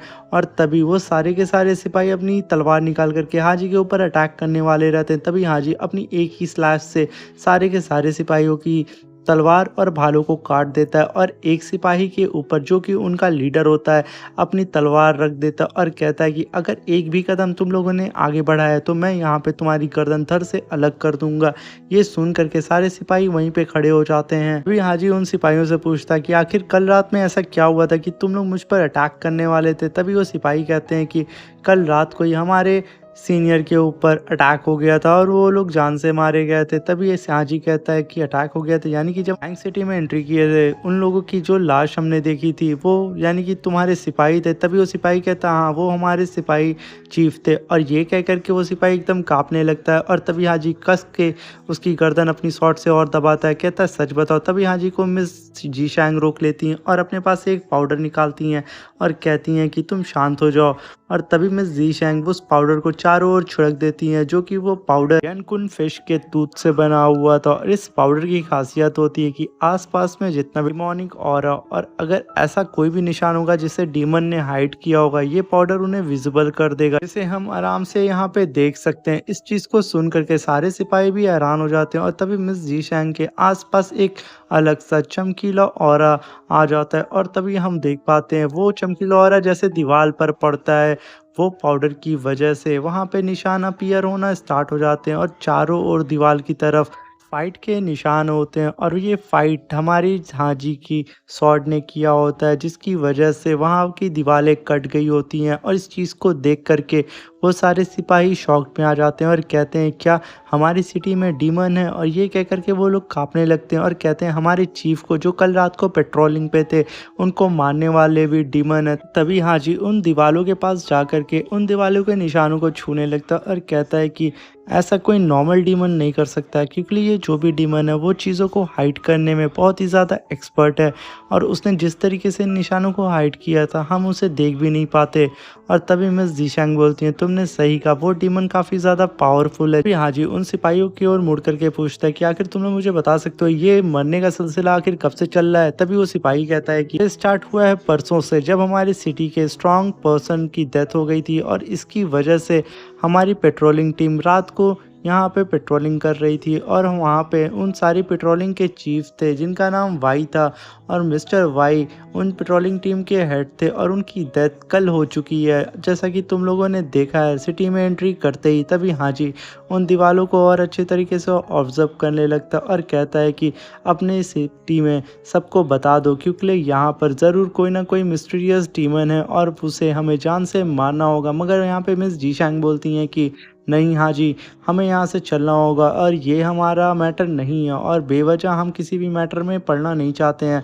मगर इस चीज़ को सुन करके सारे सिपाही वहाँ पे हाजी की ओर बढ़ के कहते हैं मास्टर प्लीज़ हमारी सिटी को बचा लीजिए। जैसा कि हम जानते हैं कि हाजी का तो मन होता है कि इन सारे सिटी वालों की हाजी मदद करे, मगर वो मिस जीशैंग की बात नहीं काट सकता था, क्योंकि इस टाइम हाजी मिस जीशैंग की प्रोटेक्शन के लिए आया हुआ था और स्पेशली उसके मास्टर ने उसे ये काम सौंपा था और वो इस काम से नहीं भटक सकता था। साथ में वो मिस जीशैंग के ऑर्डर के खिलाफ नहीं जा सकता था। और वो तभी उन सिपाहियों से कह देता है कि तुम लोग मुझे माफ़ करना, मैं अपने मास्टर के खिलाफ नहीं जा सकता हूँ। और तभी ये कह करके उन सिपाहियों की ओर देखने लगता है और तभी गुलिंग आके आकर के बोलता है कि तो यहाँ पर फाइनल हो गया कि यहाँ पर तुम्हारे साथियों को मारने वाला और कोई नहीं डीमंस है। तो तुम जा करके अपने लॉर्ड को बताओ कि यहाँ पर डीमंस का अटैक हो चुका है और वो अपनी सिटी को प्रोटेक्ट करें। और तभी मिस जीशैंग बोलती हैं कि अब हमें यहाँ से हाजी और गुलिंग तुरंत निकलना होगा, क्योंकि लिए शाम हो रही है और हमें जल्द से जल्द किसी भी होटल में जा कर के रूम लेना होगा, क्योंकि हमें यहाँ पर रात बितानी है और अपने सारे के सारे सामान को सेटल भी करना है। तो बेहतर यही है कि हम यहाँ से जल्द निकल करके अपने सारे सामान को अच्छी तरीके से रख दें, क्योंकि हम यहाँ पे बिज़नेस करने आए हैं, ना कि इन लोगों की प्रॉब्लम को सॉल्व करने के लिए। इस बात को सुन करके हाजी भी हाँ में सर हिलाता है और तभी गोलिंग उसके पास जा कर के बोलता है क्या बात है हाजी, तुम तो बहुत ही जल्दी मिस जीशैंग की बातें सुनने लगे हो और तुम भी मेरी ही तरह उनकी बातों में हाँ मिलाने लगे हो, यानी कि तुम्हें भी अब इस बात पे बिलीव हो गया कि मिस जीशैंग हमेशा सच बोलती हैं। और तभी हाजी वहाँ से मिस जीशैंग के साथ निकल रहा होता है और तभी उसकी नज़र उस छोटी सी बच्ची पे पड़ जाती है और उस छोटी सी बच्ची को वो प्यार करता है और उसका हाथ पकड़ के उन सिपाहियों के पास ला करके कहता है कि इस बच्ची को इसकी फैमिली के पास ध्यान से पहुँचा देना। और फिर उस लड़की को प्यार करके थोड़ा सा फिर वहाँ से निकल जाता है मिस जीशैंग के साथ। और तभी सारे सिपाही इकट्ठा हो जाते हैं और अपने चीफ से पूछते हैं चीफ अब आगे हमें क्या करना होगा। और तभी उनका चीफ बोलता है कि सबसे पहले तुम लोग जाओ और हमारे लॉर्ड को ये बताओ कि यहाँ पे डीमंस ने अटैक कर दिया है और इन लोगों के बारे में ज़रूर बताना, और मैं जा कर के इन लोगों का पीछा करता हूँ और पता करता हूँ कि ये लोग आखिर कहाँ पर रुक रहे हैं। तो ध्यान से जो भी मैंने कहा है वो सारी चीज़ों को ध्यान से करना और कोई भी गलती ना हो। और यहीं पे हमारा सीन शिफ्ट होता है और हमें दिखाया जाता है मिस ज़ीशैंग को एक होटल मिल चुका होता है और उनके पास एक मिस्टीरियस लेटर आता है जो कि इनके ही खास लोगों ने इन्हें भेजा होता है और उसमें लिखा होता है जो कि बाओ सिटी का लॉर्ड था, उसने कई सारी खूबसूरत लड़कियों को किंग के पास भेजा हुआ था और उस किंग को एक बहुत ही ज़्यादा खूबसूरत लड़की पसंद आ गई है और वो उसके साथ कल ही कहीं पे निकलने वाला है। और ये चीज़ पढ़ कर के मिस ज़ीशैंग देख ही रही होती है और यहीं पे ये सीन शिफ्ट हो जाता है। हमें वही लड़की दिखाई जाती है जो कि और कोई नहीं, ये मिस सी होती हैं जो कि किंग की बाहों में होती है और मिस सी ही कल किंग के साथ कहीं पर जाने वाली होती हैं। और तभी मिस ज़ीशैंग आगे बढ़ती हैं कि वो लोग सारे के सारे मिलकर के छोटी टीम बना करके किंग के ऊपर कल ही अटैक करने वाले हैं और उसे कल ही जान से मारने की कोशिश करेंगे। इस चीज़ को पढ़ करके मिस ज़ीशैंग के होश उड़ जाते हैं और वो कहती हैं तुम लोग ऐसी गलती कैसे कर सकते हो। तभी गुलिंग भी आगे आकर के बोलता है कि मिस ये लोग गलती इतनी बड़ी कैसे कर सकते हैं, इन लोगों को एक बार तो आपसे पूछना ज़रूर चाहिए था, अगर आप परमिशन दे देती तब इस प्लान को आगे बढ़ाते। तभी मिस ज़ीशैंग बोलती हैं कि अब बहुत देर हो चुकी है, अगर मैं इन लोगों को लेटर लिख करके वापस भेजती भी हूँ तो बहुत लेट हो जाएगी, अब तो जो होना है सो हो करके रहेगा। और यहीं पे हमें पता चलता है ये किंग और कोई नहीं मिस ज़ीशैंग के फादर को मारने वाला ही बंदा होता है जिसने मिस ज़ीशैंग के फादर को जान से मारा था। और वो सारे के सारे बंदे जो किंग के ऊपर अटैक करने वाले हैं वो लोग मिस ज़ीशैंग के फादर के काफ़ी लॉयल बंदे होते हैं। और यहीं पे हम देख पाते हैं कि मिस ज़ीशैंग उस लेटर को मोमबत्ती से जला देती हैं कि इस लेटर का किसी को भी ना पता चले और किसी के भी हाथ ना लगे। और तभी गुलिंग आगे बढ़ के कहता है कि मिस ज़ीशैंग क्यों ना हम हाजी को भी अपने इस प्लान में शामिल कर लें, जो भी आपका प्लान है आप एक बार हाजी को भी अपने प्लान के बारे में बता दें, वो काफ़ी अच्छा लड़का है। और तभी मिस ज़ीशैंग बोलती हैं कि अभी मुझे हाजी के ऊपर पूरी तरीके से भरोसा नहीं हुआ और जब मुझे भरोसा हो जाएगा मैं उसे अपने साथ मिला लूँगी। तभी गुलिंग बोलता है कि मिस ज़ीशैंग बैंक सिटी के लॉर्ड का पैगाम आया है कि हमें कल ही जा कर के उनके पवेलियन में हमें उनसे मिलना होगा। इस बात को सुन कर के मिस ज़ीशैंग बोलती हैं तो ठीक है, अगर वो लोग हमसे अब मिलना चाहते हैं तो हम लोग ज़रूर मिलेंगे। और तभी गुलिंग कहता है मिस काफ़ी रात हो चुकी है, आप जा कर के आराम करें, अब हम कल मिलते हैं। और यहीं पे हमारा ये सीन शिफ्ट होता है और हमें दिखाया जाता है ज़ीशैंग, हाजी और गुलिंग वो तीनों के तीनों मिल कर के उस कमांडर के साथ फैंग सिटी के लॉर्ड के किंगडम में जा रहे होते हैं। और रास्ते में ही हाजी पूछता है उस कमांडर से कि आखिर यहाँ पे सबसे पहली डेथ किसकी हुई थी। तभी वो कमांडर सोच करके बताता है कि यहाँ पे सबसे पहली डेथ सिटी के स्ट्रॉन्ग मैन वाई की हुई थी और फिर सेकेंड डेथ हमारे 6 सिपाहियों की हुई थी जिसमें साथ में उनके कमांडर सी थे। ये सारी चीज़ें तुम लोगों ने सिटी में एंट्री करते हुए देख ली है। और तभी वो कमांडर मिस ज़ीशैंग की ओर देख करके बोलता है कि मिस ज़ीशैंग आपका बहुत बहुत शुक्रिया, अगर आप ना होती तो हमें नहीं पता चलता कि डीमंस हमारी सिटी में अटैक कर रहे हैं, आपके उस पाउडर से हमें काफ़ी हेल्प मिली। तभी मिस ज़ीशैंग बोलती हैं कि इसमें कोई बड़ी बात नहीं है। और फिर मिस ज़ीशैंग बोलती हैं कि जब हम सिटी में एंटर कर रहे थे तो तुम मुझे बताओ कि यहाँ के सारे वाटर सोर्स को क्यों बंद कर दिया गया और यहाँ के कुएं को क्यों ताला लगा दिया गया है और ऐसा क्यों है, क्या तुम मुझे इसके बारे में कुछ इन्फॉर्मेशन दे सकते हो। तभी कमांडर वहाँ पे सोचने लगता और बोलता है कि हाँ मुझे याद आ गया, इतनी बड़ी इन्फॉर्मेशन मैं आप लोगों को बताने से कैसे चूक सकता हूँ। जैसा कि मैंने आप लोगों को बताया कि सबसे पहले डेथ हमारे किंगडम के स्ट्रॉन्गेस्ट पर्सन की वाई की हुई थी, मगर उनकी लाश जो कि डेथ बॉडी थी उसी कुएं में पाई गई थी। और वो डेड बॉडी जैसे ही हमने उस कुएं से निकाली और लोगों ने फिर से उस कुएं से पानी पीना शुरू किया, तब से लेकर अभी तक हमारे किंगडम का यही हाल हुआ है। तभी हाजी कहता है तभी यही रीज़न है जिसकी वजह से इस किंगडम के सारे लोग पोजेस हो चुके हैं उस डीमन से, क्योंकि लिए डीमंस ने सबसे अच्छा रास्ता चुना है वाटर का। वाटर के ज़रिए उन लोगों ने सेंसिड डिमोनिक सीड को उस कुएं में इम्प्लांट कर दिया था, जिसकी वजह से वो कुएं का पानी बहुत ही ज़्यादा जहरीला हो गया था। यही रीज़न है कि इस सिटी के सारे लोग कमज़ोरी महसूस कर रहे हैं और उन्हें चक्कर आता है और वो सारे के सारे अपने काबू में नहीं है और वो सारे के सारे लोग उसी डीमन की बात सुन रहे हैं। यानी कि ये डीमन जो भी है वो बहुत ही बड़ा कुछ प्लान कर रहा है और हमें जल्द से जल्द इसके बारे में इन्वेस्टिगेशन करनी होगी और पता लगाना होगा कि आखिर इसके पीछे कौन है और वो डीमन कहाँ छुपा बैठा है। इस बात को सुन कर के गोलिंग बोलता है, हाँ जी, तुम काफ़ी ज़्यादा टैलेंटेड हो। मुझे नहीं पता था कि तुम इतने ज़्यादा टैलेंटेड होगे। तुम जब से मिस जीशांग के साथ रह रहे हो दिन प्रतिदिन तुम और भी ज़्यादा टैलेंटेड हो रहे हो। तभी हाजी मिस जीशांग की ओर देखता है और मिस जीशांग हाजी की ओर देखती हैं। और तभी हाजी कहता है गोलिंग से, तुम कुछ ज़्यादा ही बोलते हो। और तभी वो कमांडर कहता है हाजी से कि आपने सही कहा, हमें जल्द से जल्द इसके बारे में इन्वेस्टिगेशन करना होगा कि आखिर इस चीज़ के पीछे कौन है और वो डीमन कहाँ छुपा है। क्योंकि हमें अभी तक नहीं पता कि हमारा दुश्मन कितना ज़्यादा ताकतवर है और ना ही हमने उसकी शक्ल को देखा है। और हम अंदाज़ा भी नहीं लगा सकते कि वो कब और कहाँ से हम पर अटैक करेगा। मगर हाजी कहता है कि इन सब चीज़ों के बारे में तुम बाद में सोचना, इससे पहले तुम अपने कुछ सिपाहियों को सिटी में लगा दो और जैसे भी तुम्हें कोई भी ऐसी वैसी खबर मिले और कुछ भी मिस्टीरियस सी चीज़ नज़र आए तो वो तुरंत आकर के हमें रिपोर्ट करें। और यहीं पे हमारा ये एपिसोड ख़त्म हो जाता है। अब मिलते हैं इसके नेक्स्ट एपिसोड में। और हाँ, चैनल पे नए आए हुए हैं तो चैनल को प्लीज़ ज़रूर सब्सक्राइब कर दीजिएगा, इससे हमें बहुत हिम्मत मिलती है। और वीडियो अच्छी लगी हो तो लाइक करके ज़रूर जाइएगा। और नेक्स्ट एपिसोड बहुत जल्दी चाहिए होगा तो कमेंट भी करके ज़रूर बताइएगा। अब मिलते हैं इसके नेक्स्ट एपिसोड में, तो अपना ख्याल रखें। Thank you, tata, bye bye.